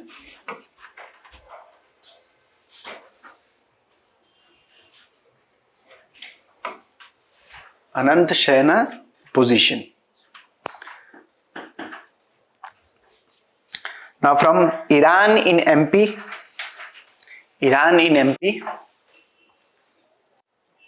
here we get the examples of sculptures also. Basically we have sculptures of Vaishnav deities in the form of Narsimha,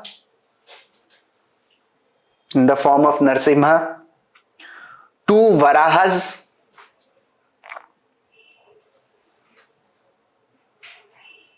and one freestanding pillar depicting Vishnu Vahan Garud. Depicting Vishnu Vahan Garud. One freestanding. Pillar depicting Vishnu's Vahan Garuda or Garud. KGF वाला गरुड़ा मत लिख देना, ठीक है?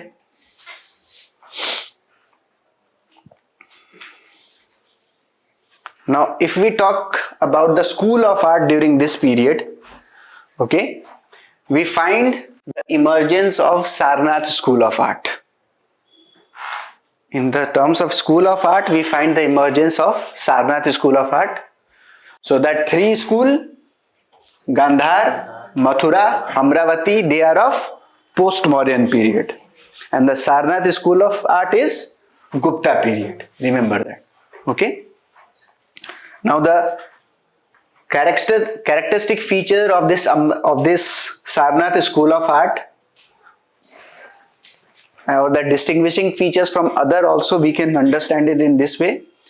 Whatever the sculptures or designs are made, the eyes are cast downward. The eyes are cast downward.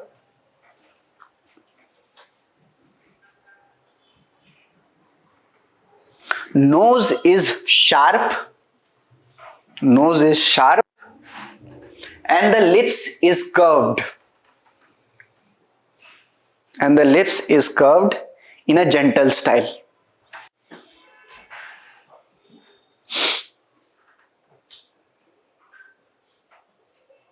The Mahapurusha Lakshanas.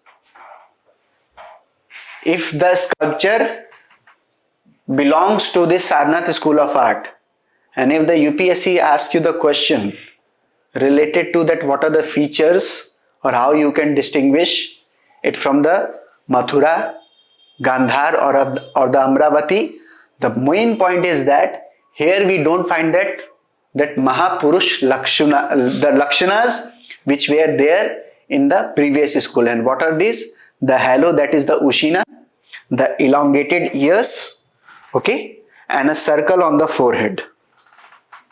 These are the things which are not present in the Sarnath school of art, if the Buddha's sculpture is represented. Okay. Face shows tranquility and enlightenment.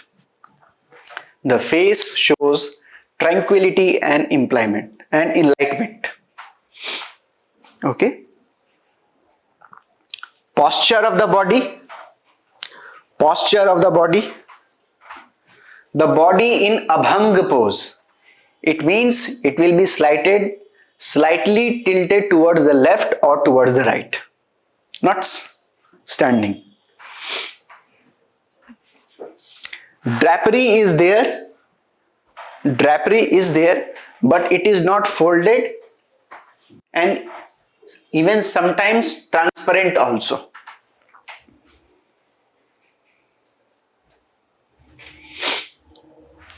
And the similarity is that with reference to the position of the hand. Okay. Right hand in Abhay Mudra and the left hand in Dan Mudra. Okay. Okay. Now in terms of execution of the halo, here we find differences. 2 forms are there. Execution of halo, we have 2 forms. Circular halo, covering the back of head and shoulders. Covering back of head and shoulders. And then we have elongated halo. Elongated halo that covers the entire body. That covers the entire body. And sometimes these halo will have design, sometimes will not have the design. Okay.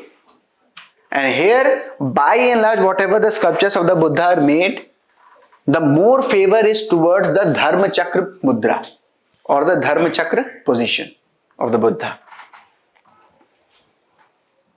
So, ये Sarnath school of art में है। Yes. हाँ नहीं ना, अभी absent है ना, तो फिर है वो कैसे होगा? अब तो आपने लिखा है महापुरुष लक्षण हेलो सर्वरानी। See, उसमें बेसिकली अगर देखो एक जनरल फीचर होगा कि अगर आप जब कंपैरिजन करेंगे अदर स्कूल के कंपैरिजन में तो हमें नहीं देखने को मिलता है general feature. Now if some examples are there, now what will be that examples? That is the thing. Complete demarcation कभी नहीं होगा, कुछ ना कुछ एग्जांपल्स हमें मिल जाएंगे और कुछ ना कुछ अगर उस पॉइंट में अगर होगा तो अगर उसके जो फीचर्स जो होंगे ये रहेगा. हिस्ट्री में ऐसा है ही, हर पॉइंट पे हम कहीं पे जनरलिटी में करने जाएंगे तो हमें एक एक्सेप्शन उसका मिल जाएगा. और बेसिकली यूपीएससी का फोकस क्या रहता है कि वो इस एक्सेप्शन की तरफ में भागती है, तो इसको रिमेंबर करना बहुत ज्यादा जरूरी है. ठीक है. If we talk about the Gandhara art of this time, now earlier the images were mostly made of the blue schist or the green phyllite or the blue schist. Now they are made up of stucco, that is the lime plaster.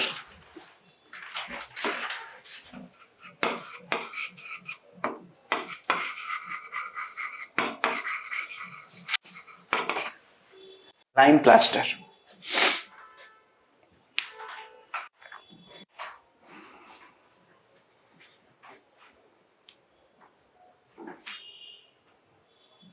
And the changes which have come to the Gupta period with respect to the Mathura art, similar to the previous period, they are made up of red sandstone.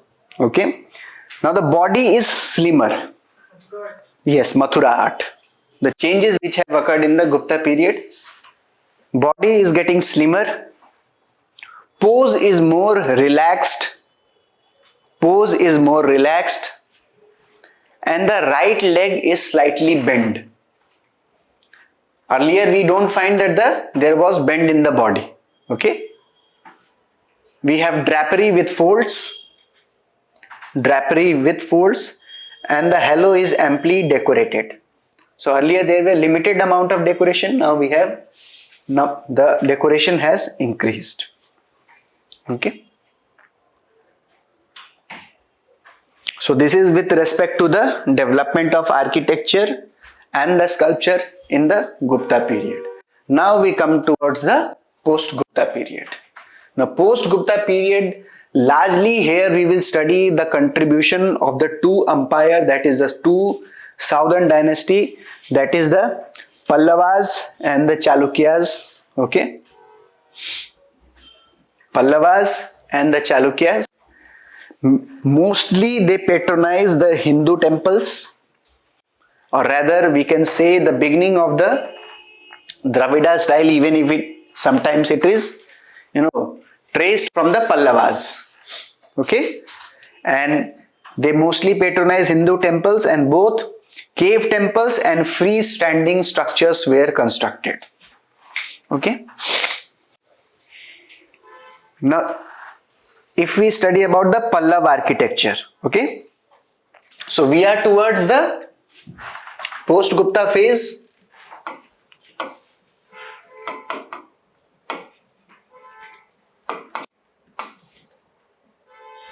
And now we are studying about the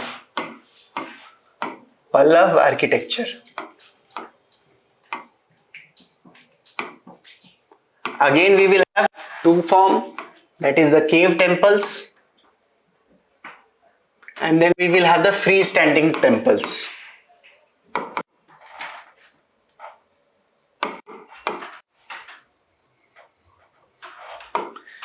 Basically, their cave temples, the Pallav cave temples, were mainly built around two monarchs.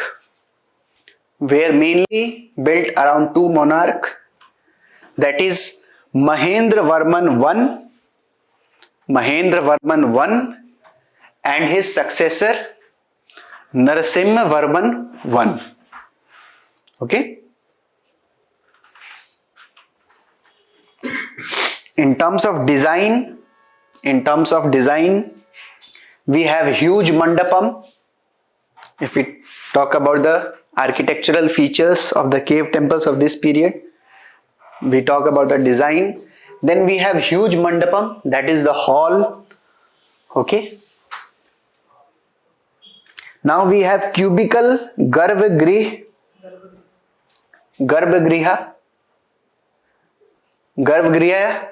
also referred to as the sanctum sanctorum, where the image of the deity is placed. Okay.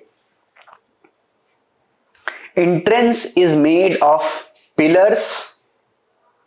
Entrance is made of pillars or pilasters. Pillars or pilasters. Pilasters are basically rectangular column. Okay.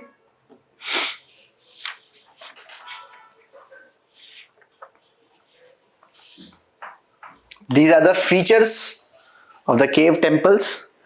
Two examples of cave temples under Mahendravarman I.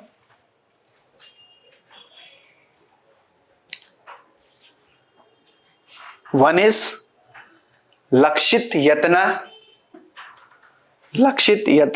temple at Mandagapattu.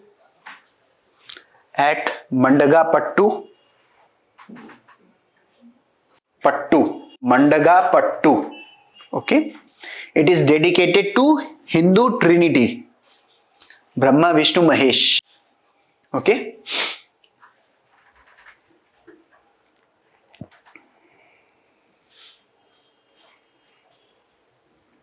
And then Lalit Ankura at Tiruchirappalli. To whom it is dedicated, it is not known. Okay. So what are the features of these cave temples? Basically, if we, in terms of their design, so we have simple decoration. We have the reliefs of the Dwarpal, the gatekeepers. Okay. And we have motifs like medallions. Okay. Now, cave temple under Narasimhavarman I. Simple decoration, image of what? Extent. Relief of Dwarpal and motifs like medallion.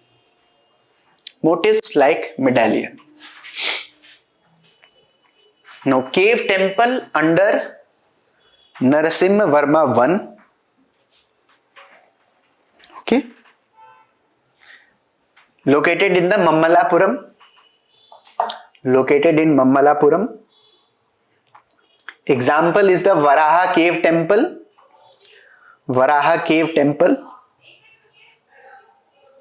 If we talk about the features, then we have a rectangular mandapam hall. Varaha cave temple. We are studying the features or the one of the example of the cave temples of the Narasimhavarma I, which is located at Mammalapuram. Okay.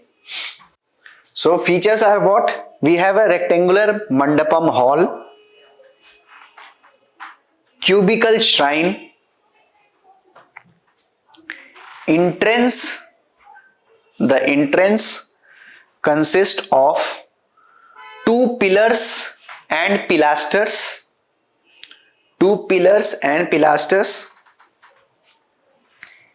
Each pillar has a seated loin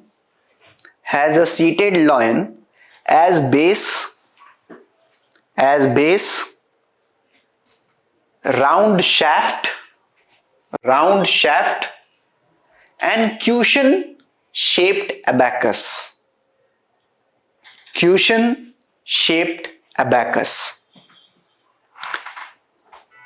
Outside the temple, we find for the first time a water tank which became an essential feature an essential feature of Dravida style. Okay.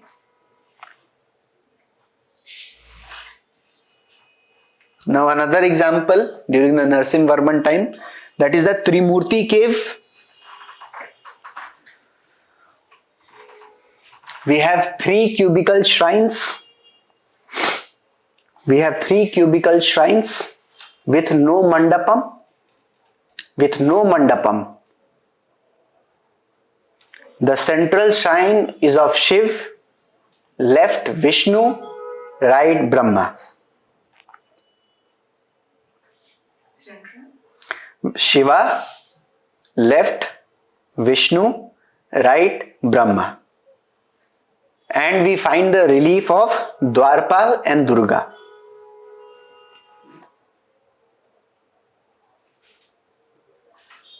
Then we have the Yali cave or the Loin cave.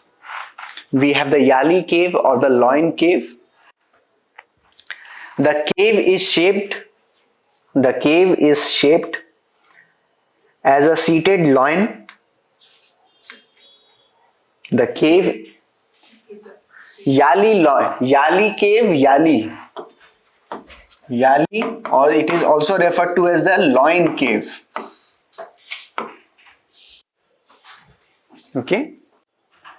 The cave is shaped as a seated loin. In the entrance, we have the pillared porch with base of pillars, shaped as seated loins. Shaped as seated loins.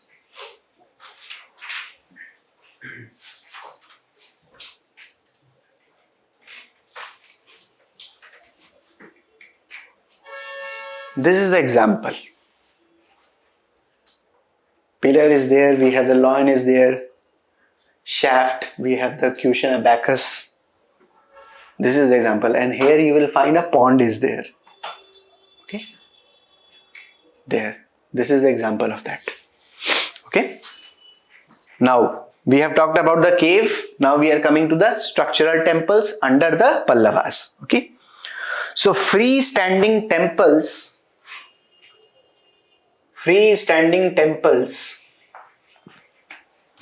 with stone blocks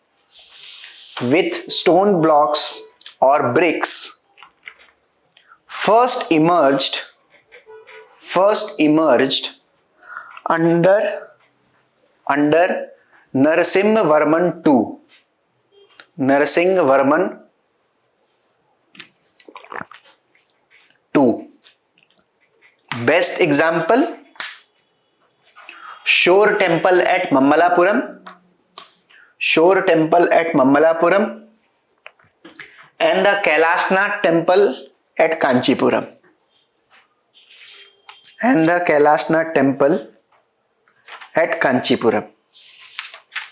Okay.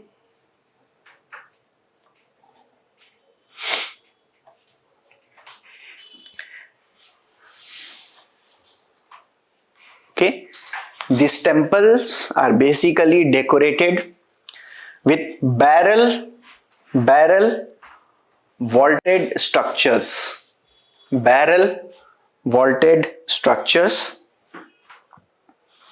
We have separate mandapas for devotee, joined through a pillared hall known as Antaral.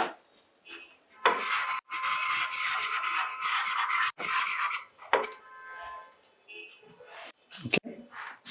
Known as the Antaral.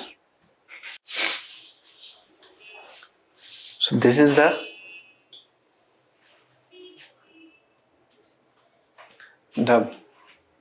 magnificent Shore Temple. Okay. The design enormous. Okay. Now we are coming to so we have done basically with the temples of the Pallavas, okay, and their examples also, and the important features which are associated with them. Now we are coming to the Pallava sculpture. Okay. It is mainly in the form of relief, and used for decoration purpose. Now the features of this sculptures: slenderness of figure, highly animated looks,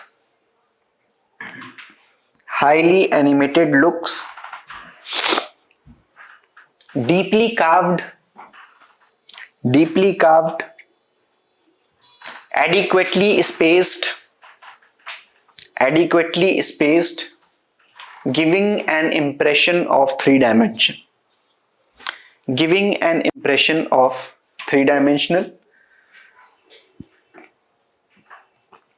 And the most distinguishing feature is the scale of image. Now, if we go towards the sculptures before this time period, what we will find that we have different scales are there. Now, what is this different scale? Basically, if the principal image or the principal deity, it has been imaged, then its size will completely be larger, and all other subsidiary, they will be smaller in size. Now around the Pallava sculpture, we are finding a uniformity in this scale. Okay, so basically the previous period emphasized different scale. Central figure is large and the others are smaller. Pallava's relief have same scale. Now how do they distinguish their figure or the central deity? So the principal deity, first of all, it will be placed at a central position. This is the one feature. And either it will be, the position will be shown in the form of a throne or in the pedestal at an upper stage.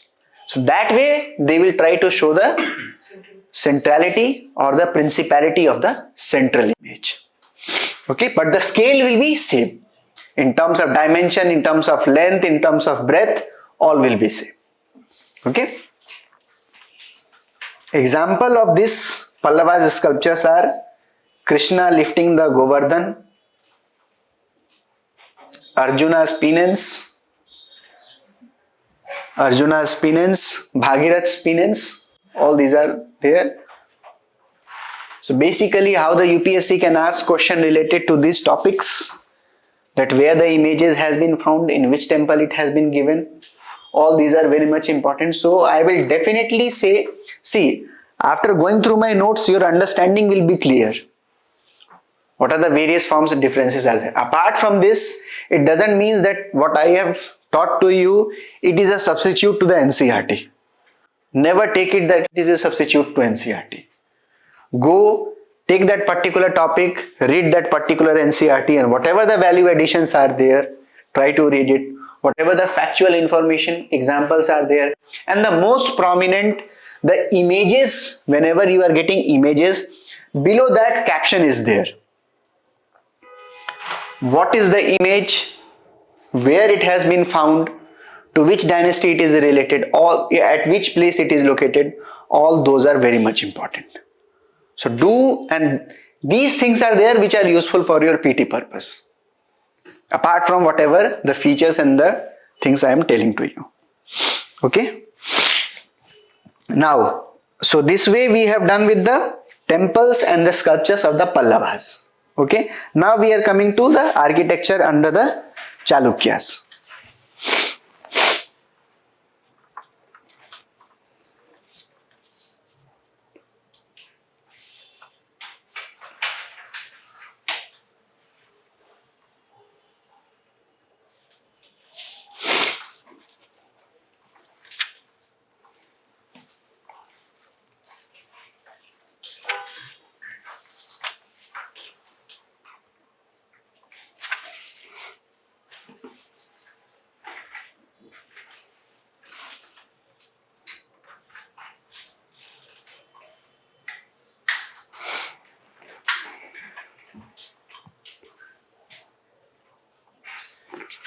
Now I think I haven't discussed about the show temple at, have I discussed it? Show temple at Mamlapuram and the Kailashnath temple at Kanchipuram. I have not discussed their detail. Details. Not details. I have just given the introduction to that. Okay.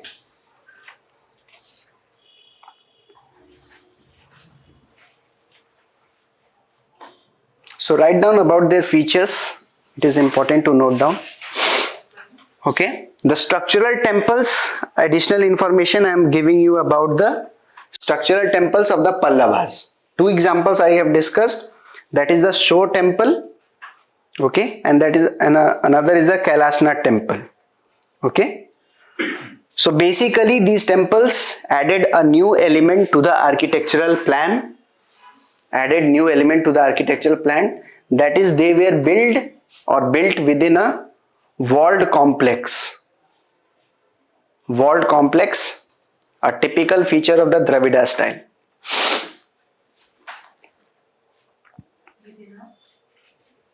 Walled complex.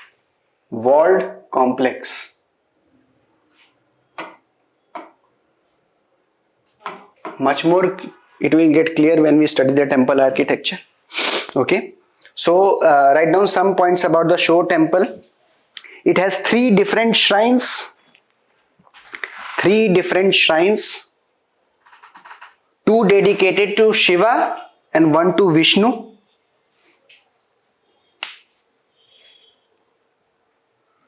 The oldest shrine is the Vishnu shrine. Okay. The roof of the Vishnu shrine is flat.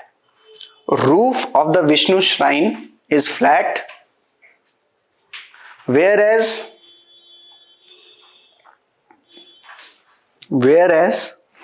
the Shiva shrine have a pyramidal roof. Okay.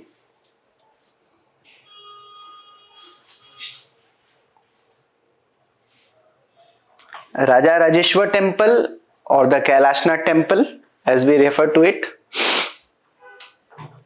Okay. Located within a rectangular enclosure.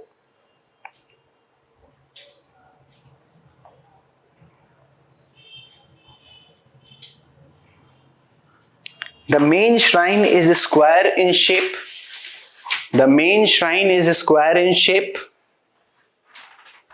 And houses a shivling. It has a circumambulatory passage.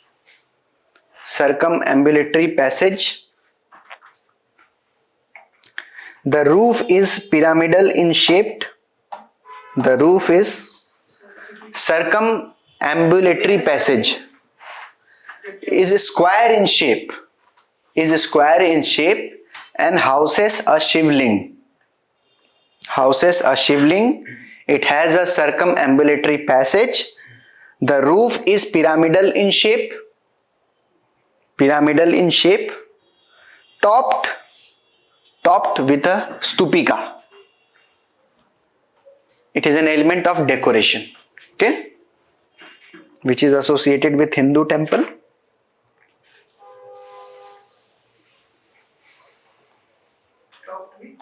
Stupika.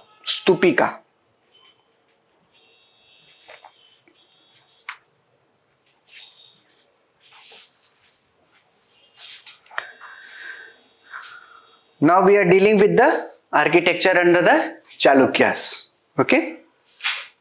So examples of the cave temples we can find. It is located at Badami and Aihole.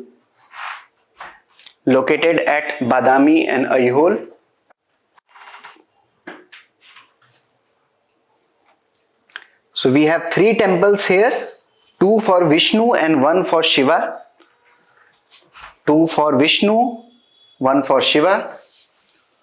They all have similar plan. Now what are the difference from the Gupta or the Pallav cave temples? Write down that point. Entrance in the form of open courtyard.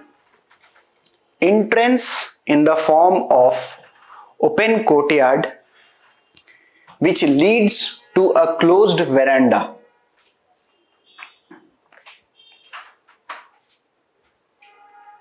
Which leads to a closed veranda. Then there is mandapa. Then there is mandapa which contains a cubicle, garbhagriha,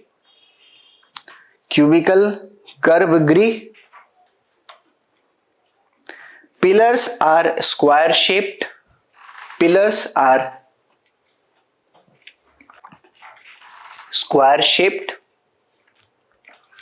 Mandap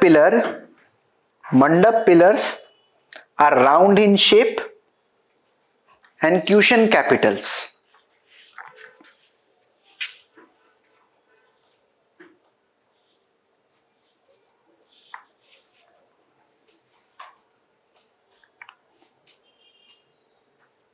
Okay. Then structural temples of the Chalukyas found at Patadakkal and Mahakoteshwar and Aihole.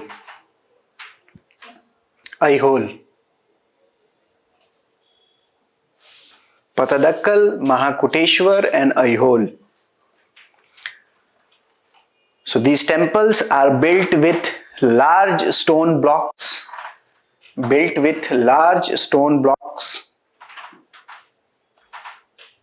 set together with the help of mortar,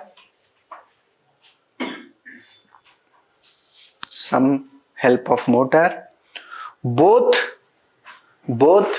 Nagara and the Dravida temples have been found.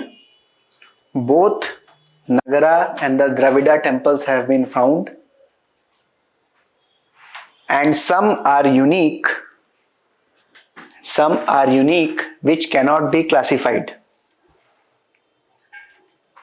What are the new features in the Chalukyan temples?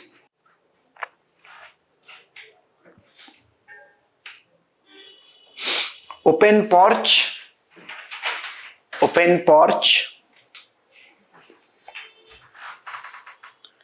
use of balcony slabs,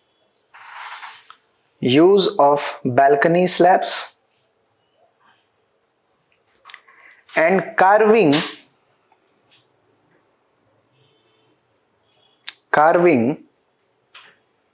of auspicious motifs and figures on pillars.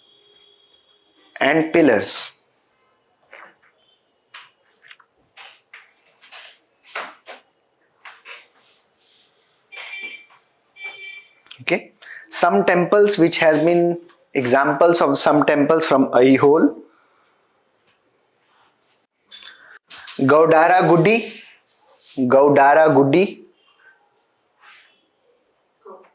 Gaudara.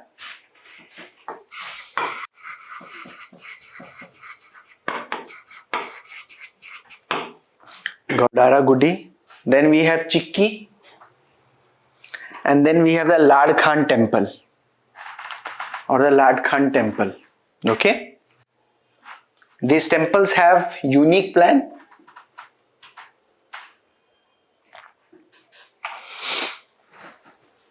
A square garbhagriha, the plans are, the square garbhagriha is located within a pillared mandapa.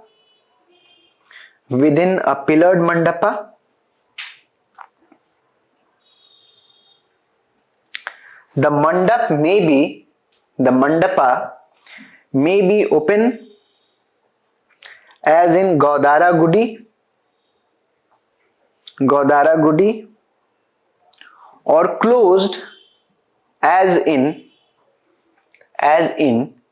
Chikki or Lad Khan temple.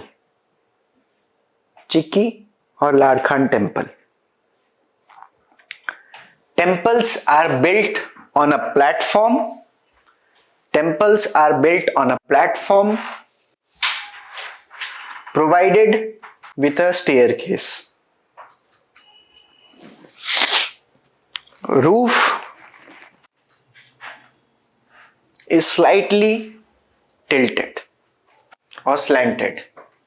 Basically, these are the areas of high rainfall, so that is why the roof will be tilted. Okay.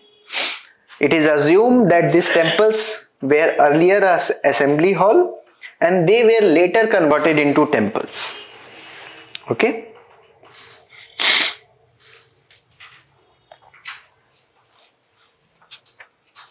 So this is with respect to the post-modern, post-Gupta and the post-Gupta art and architecture.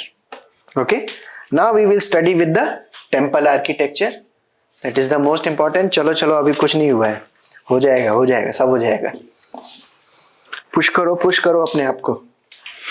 अब क्या करें, class नहीं मिल रहा है तो मैं सोचा था कि आप लोग को एटलीस्ट एक दिन किसी दिन लेके करूं, but now I am the class I am not getting, so करना तो पड़ेगा ही. पानी पियो और स्टार्ट हो जाओ. ठीक है.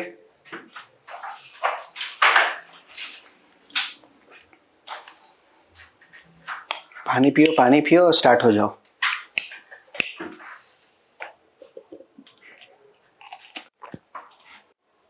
So as discussed and as we are knowing it from that what are the various factors which can be contributed or which can be said that they contributed towards the emergence of the temple architecture. Largely the political stability, the growth of trade and commerce, the development in metallurgy, development in scientific techniques, and the development of religious ideas. These are the factors are there which led to the growth of the temple architecture, and at a later point of time what we find basically in the southern India that these are places of administrative functions also. And largely in this UPSC 2022 mains question, the first question was related to that how do the temple architecture reflect the social life. Okay. So that was a very prominent question and I have discussed in some of the earlier classes when you people were not there, but I have taken that question also. Similarly, how the political culture is reflected. Similarly, how the economic part is reflected, and in totality, how temples reflect the cultural ethos of the Indian society. These are the 3-4 one point the UPSC has asked. Now with respect to the temple architecture, these 3 points are left. How the political aura is reflected, the economic part, and if in totality, if it gives the question in the 15 marker, then how it represents the cultural ethos of the Indian society. That is that. But again, we will discuss that in our mains classes if all of you will be there. Okay. So basically, when we talk of the temple architecture,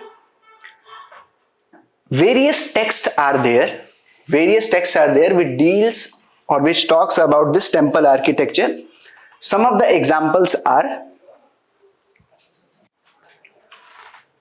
examples of the text which deals with the temple architecture. Maya Mata, we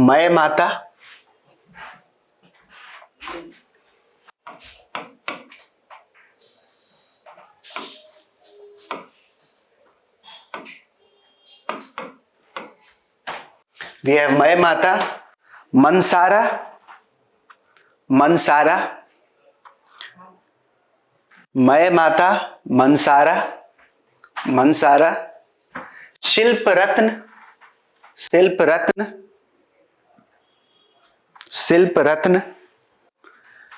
Kamika Gana or Gama. Then we have Kashyap Shilp or the Kashyapa Shilp. Kashyapa Shilp, and then the last we have Ishana Guru Dev Paddhati. Ishana गुरु देवा पद्धति एक ही word है, ठीक है. And all these text are classified under the broad heading of the Shilpa Shastra. Okay, Shilpa Shastra. Now these text in general talks about the temple architecture under three broad heading: geographic distribution,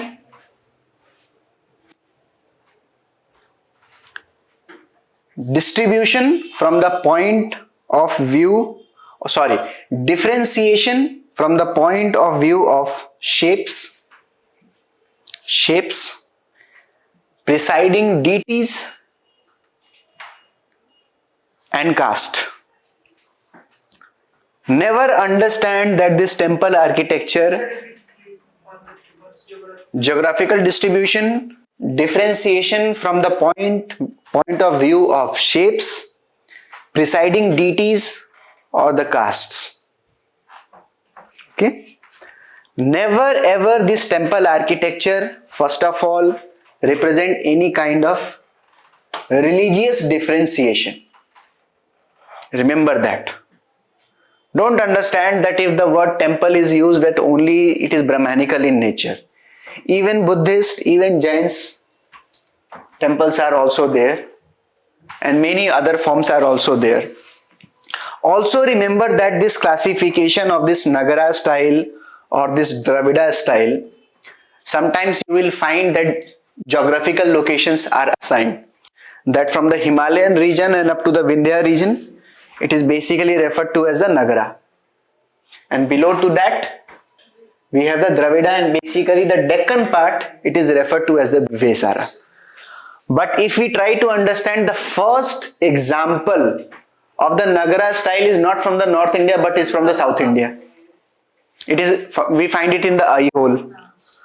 So if any kind of understanding is there, don't fall in this trap. All these things are misleading.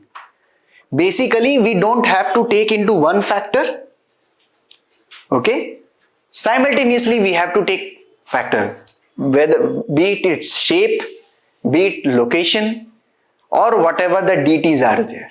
So in terms of totality, we try to understand.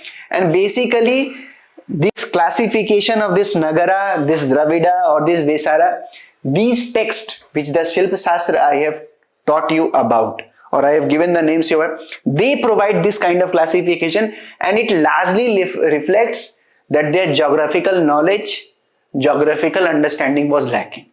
So there is a biasness which is reflected in this text. Whosoever the author or the person will be, that the area where he surveyed, that he classified under that. But हो सकता है कि जो north में था वो कभी south में गया ही नहीं, तो उसको पता ही नहीं था कि क्या है. But in the modern times, new researches are being coming out, and we find that the first example of the Nagara is in the South India, not in the North India. So these classifications will not work, okay? But still, for our studying purpose, we will categorize. Why?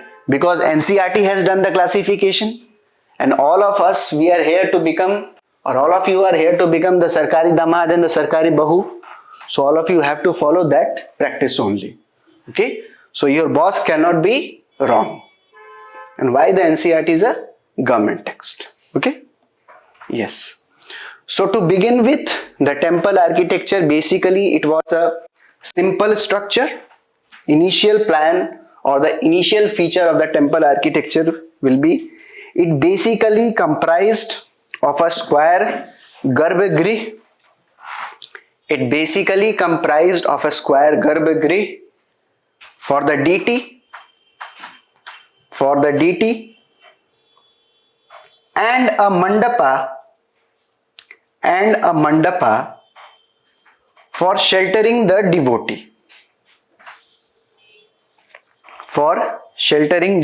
devotee. Each temple had a principal image of God. Each temple had a principal image of God. Okay. The shrines of the temples were of three kind. First, Sandhara.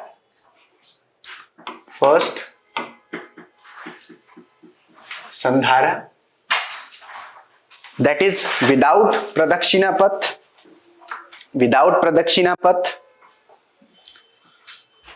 The second is Nirandhara.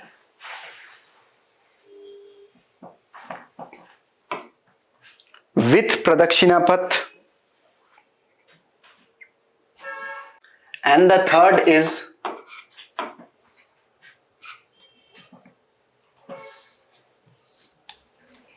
Sarvotra Bhadra or Sarvobhadra or Sarvato Bhadra means which can be, yes, Sarvato Bhadra, which means it can be accessed from all sides. Okay. So earliest example, Devghar in UP. Okay. Yes, Sarvato Bhadra, which can be accessed from all sides. These are the forms or the types of the shrines of the earliest temple architecture. Okay. So examples are in Devghar in UP. We have Iran, we have Nachna Kuthara and the Udayagiri caves in MP. Okay. So these temples will have a design or structure consisting of veranda, a hall and a shrine at the rear. Okay. Now the basic form of temples which you will find in every temple architecture across the subcontinent. The first is the Garbhagriha, the sanctum sanctorum where the deity or the image is placed. Okay. The second feature, Mandapa, that is the hall, the place of gathering for the devotees. The third is roof. It is called Shikhara in the North India and Vimana in South India. And the fourth is the Vahan and the standing pillar or the Dhwaj. Vahan or the standing pillar or Dhwaj. Okay.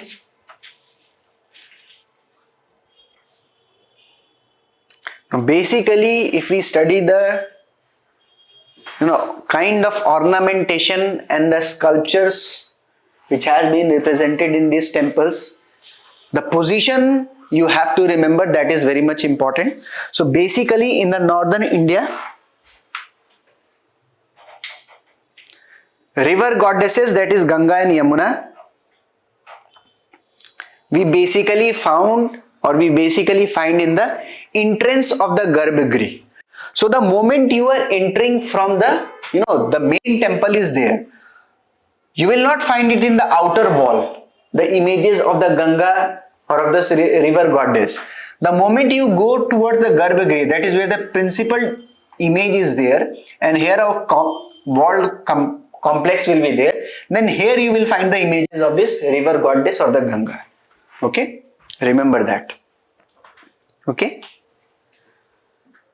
And so this is the feature in the Nagara style, and similarly in the Dravida style we will find the Dwarpal or the Yaksh in the main entrance in the Dravida style.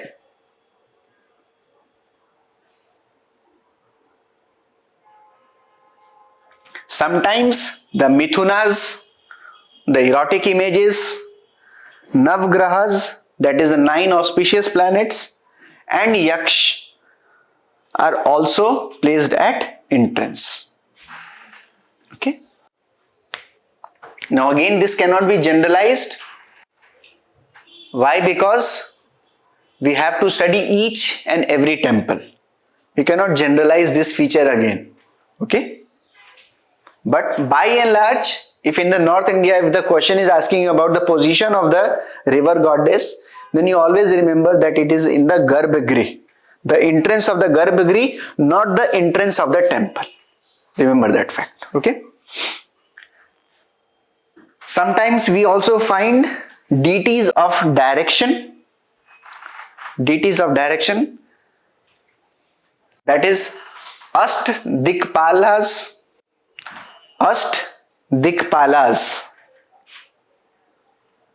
on the outer wall of the sanctum. On the outer wall of the sanctum, or sometimes outer wall of temple.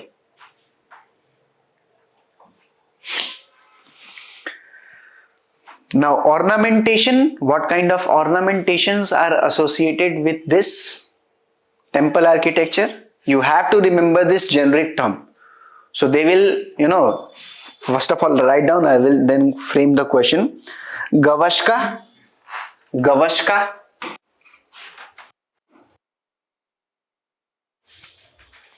okay, Vyala, Vyala, or the Yali,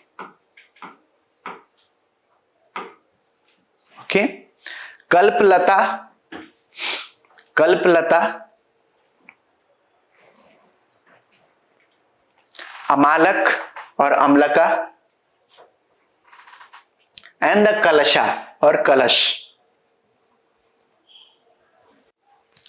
which are used in distinct ways and distinct places in temple. So these are basically ornamentation items of the temples. Now similarly they will ask that with reference to the structural history or the structural form of the temple architecture, the term Kalplata, Amalak, or this Vyala or this Yali refers to, and then they will give you 4 options and you have to identify. Okay, remember that. Now, based upon, so this was the features. We have talked about the early things also.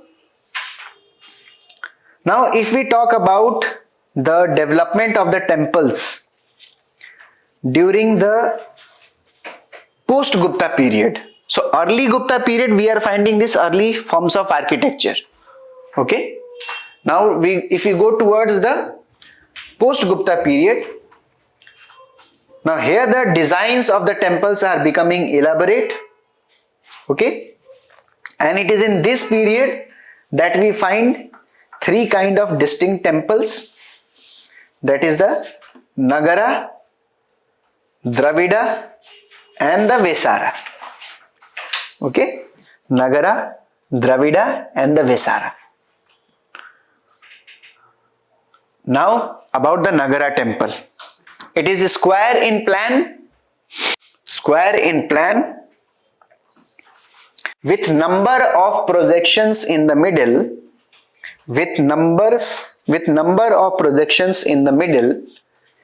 giving it a cruciform shape.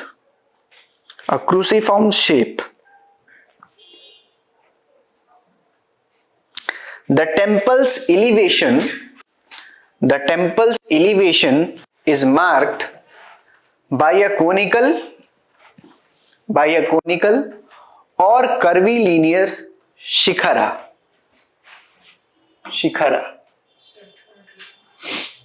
Conical or curvilinear or curvilinear shikhara. The shikhara is made up of several layer of motif,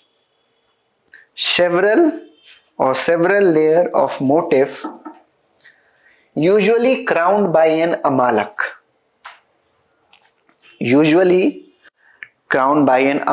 Or amlaka. Earliest temple had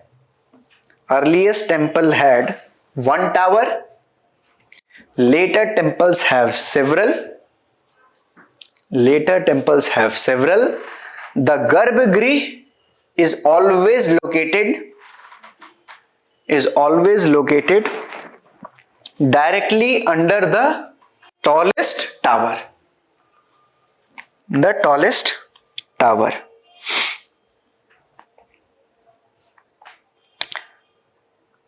Okay, so all of you can see one of the structural design of the Nagara. This is there.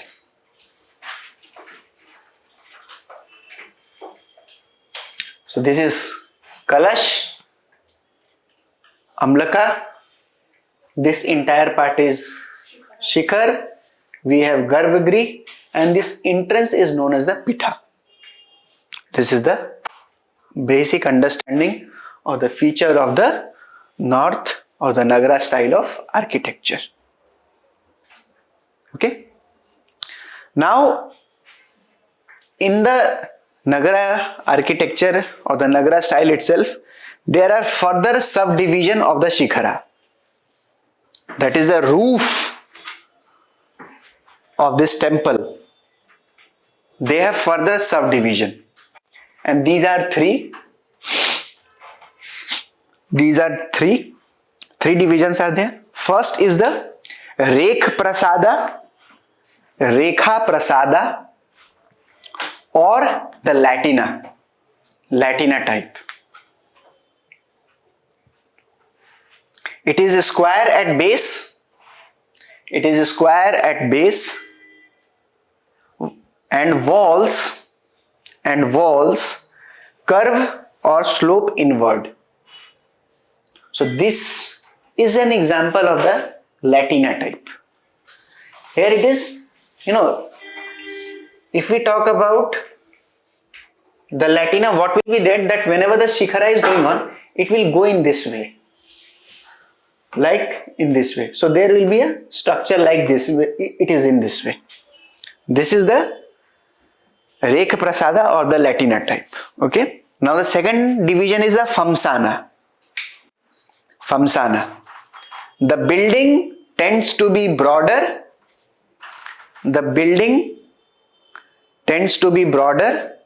And shorter than the Latina ones.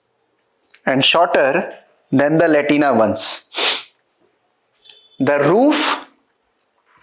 roof consists of several slabs that rise to a single point over the center of building. That rise to a single point over the center of building. They do not curve inward.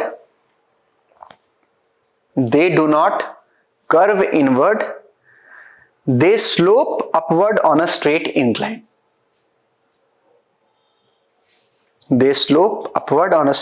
So what will be the difference between this Rekha Prasada or this Famsana? Basically, in the Famsana we will have in this way. And now in the Rekha Prasada we will have this way. While in the Famsana we will have this way. Straight line will be there. And they will be slabs. Through that it will go. So straight line is there. And then they will merge at one point. And there and this Latina curve form will be there. And then they will merge at the top point. Okay. Generally, the Famsana design is used for Mandapa.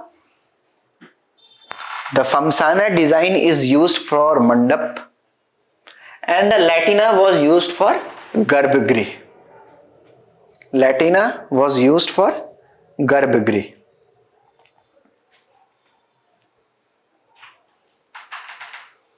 Then the third type is the Vallabhi type.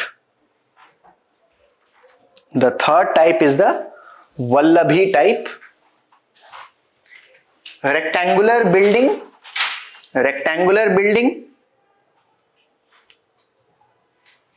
with a roof with a roof that rises into a vaulted chamber, and the edge of chamber is rounded.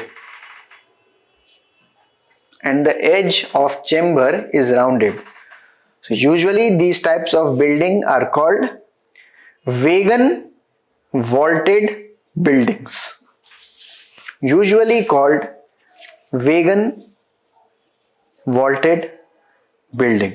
Okay. Now, if we talk about the examples of this North India, so basically in UP, MP and in the Rajasthan, temples have been found, and they are primarily, again as emphasized, made up of red sandstone. Okay. So if we talk about the temple at Sanchi, some of the informations are important, write it down. Temples at Sanchi, it was the first temple to have a flat roof.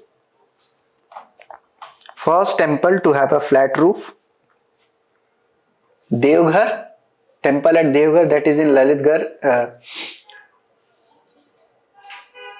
Temple at Devghar, Lalitpur.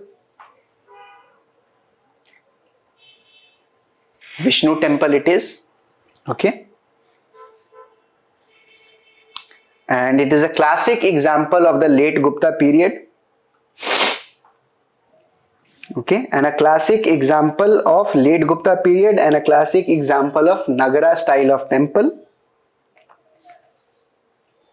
And this temple is built in the form of Panchayatna style.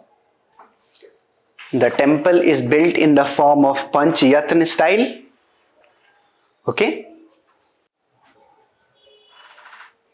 The main shrine in center on a rectangular plinth, and 4 smaller shrines at the corners. Okay. This temple is west facing, which is a very less common feature, as most of the temples in the northern, they are either east facing or north facing. Okay. Then we have examples of the temples of Khajuraho. Built by Chandela kings. Okay. Lakshmana temple of Khajuraho, which is dedicated to Vishnu. Built by Chandela king Dhang.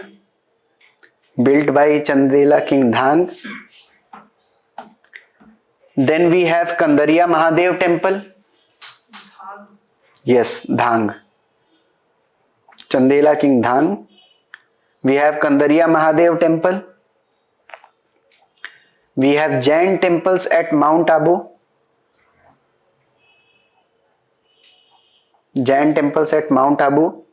Temple at Ranakpur.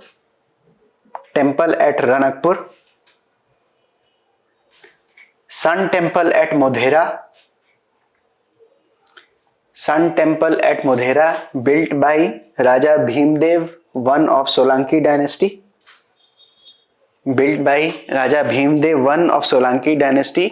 A massive tank called Surya Kund has been found in this temple. Now, amongst this North Indian style or this Nagara style of architecture, if we go towards the Orissa, it has a slight differences with respect to its architecture, and the local manuscripts of this area, basically they refer to 4 types or 4 main types of the Orissa temple architecture. These are Rekha film वाली नहीं है, ठीक है. We have Bhadra,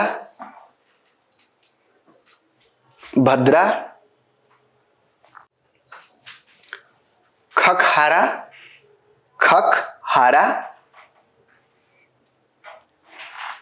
and then we have Gaudiya. Gaudiya. Sir वो क्या खासरा है? Khakhara. Khakhara.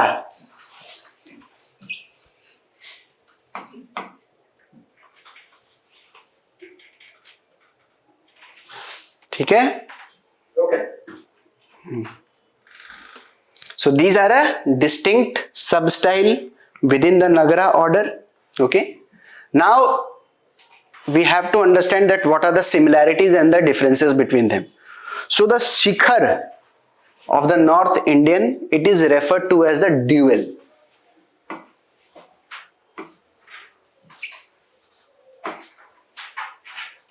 The Shikhar is referred to as this dual.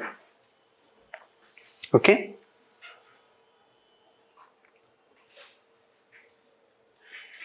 It is vertical almost until the top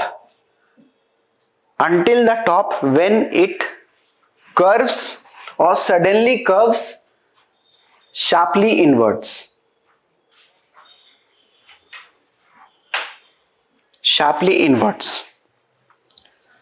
The mandapas, what we find in the north style, they are referred to as Jagmohana.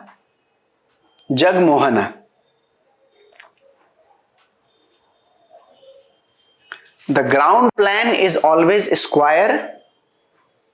The ground plan is always square, and they usually have a boundary wall.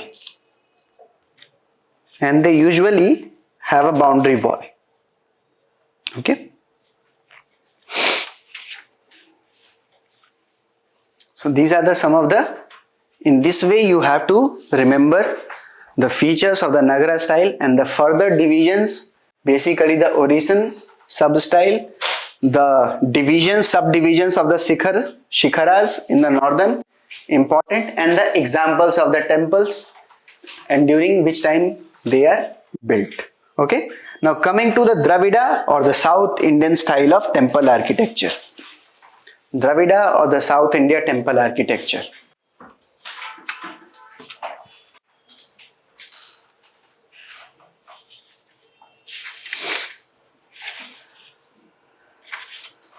So we have enclosed, the temple is enclosed within a compound wall, and the entrance gateway is known as Gopuram.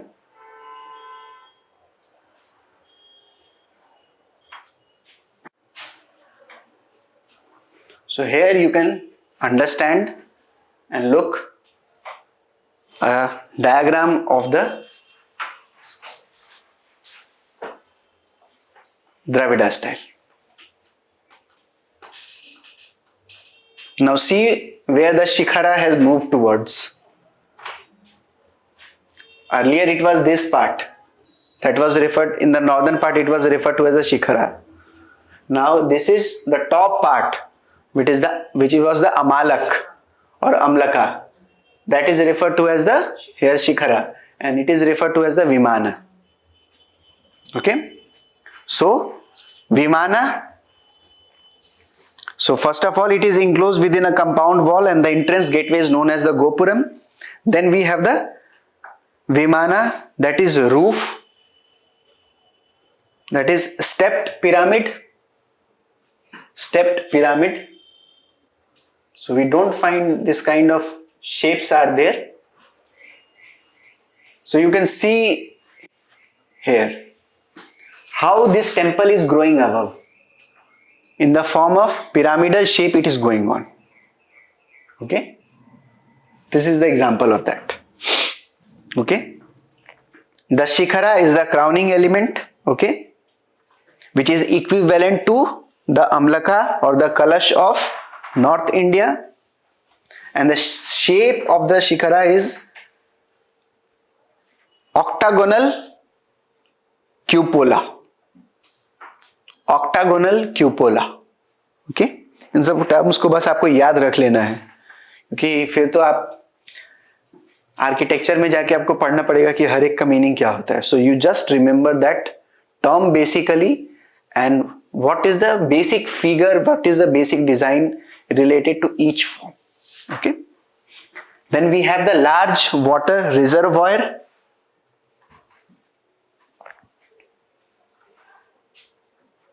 The idea of multiple shikharas, rising together as a cluster,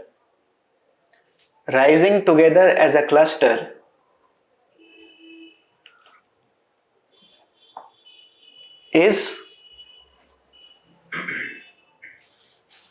here. This is, yes, much more how you can understand how the pyramidal form is going on. Okay, so multiple shikharas we don't have, one form will continue on. Okay, as a cluster is not popular, so it is in this way you can understand that. Okay, now based upon that style, so there are further 5 subdivisions of the Dravida style. Okay, so as shikhara in the North Indian style or the Nagara style had 3 divisions, so similarly in the Dravida we have 5 divisions. Okay, so first is Kuta.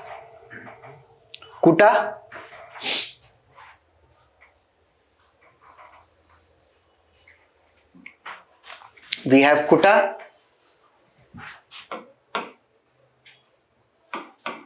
okay, or the Katurasra.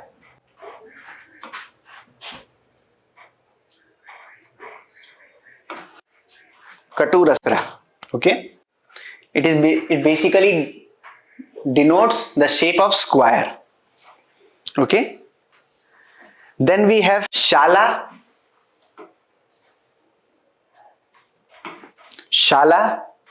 or Ayatasra, that is rectangular. Then we have Gajprist or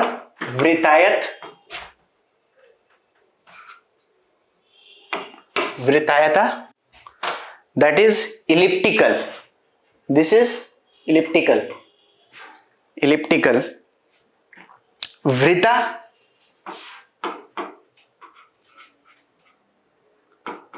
that is circular. Astasra,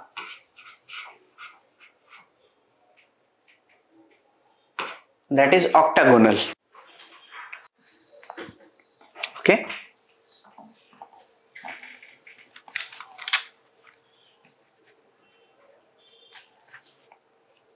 and now lastly we have the Vesar style. It literally means mule. And implies mule, khachar. Okay, and implies a hybrid style. Okay, unlike those of Nagara and the Dravida,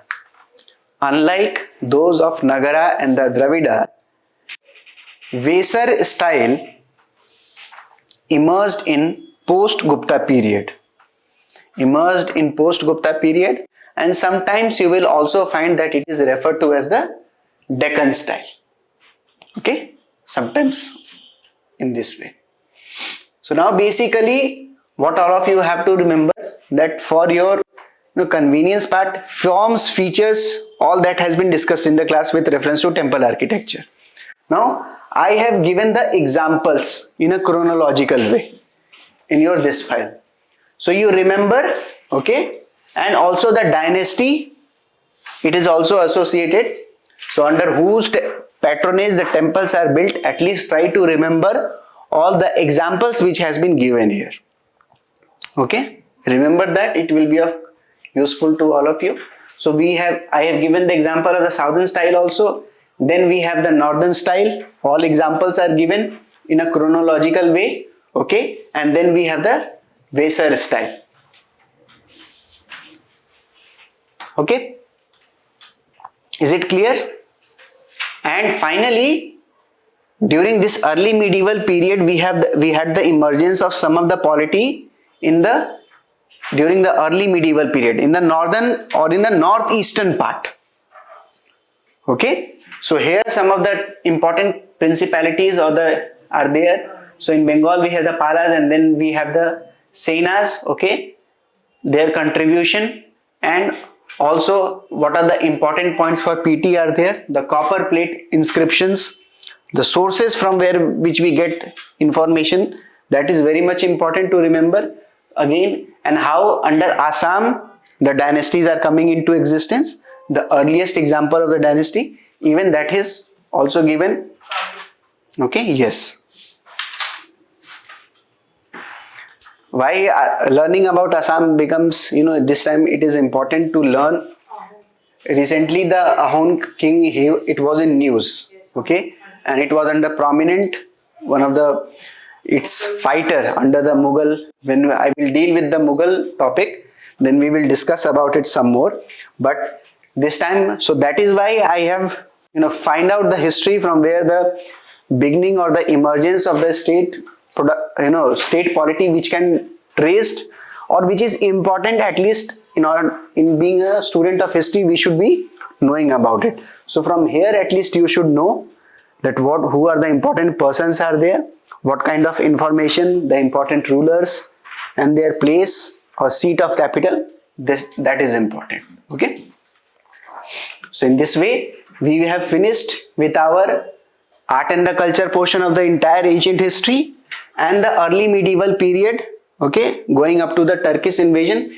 All that, this part is up to you people, that you have to read, okay, and understand. And if any kind of doubt, difficulty will be there, then please ask me. And then tomorrow we will start with the Delhi Sultanate. Okay, again not in very much detail I will be going. The political history, whatever only things where the conceptual help is required, where I have to explain someone, where the resources are less and the questions has been asked from that point, so I will be providing help in that. Other than that, you people have the information, you people have, so that who is coming in succession, what are the sources, so that way. And most important the thing is that to understand and read the cultural part. So there I will be helping you out. Okay, yes. So with this we end our class. Okay, I knew that you people will not be able to sit, so I have not framed the MCQs.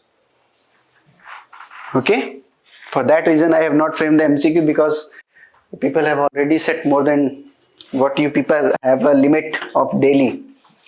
But I will be increasing the time to half an hour every day, and sometime it can be there that we have to sit for 9 or 9:30 also. So bring all your lunch boxes and everything, okay, so that we will have food and we will have the classes and we will make them awake. This IT team.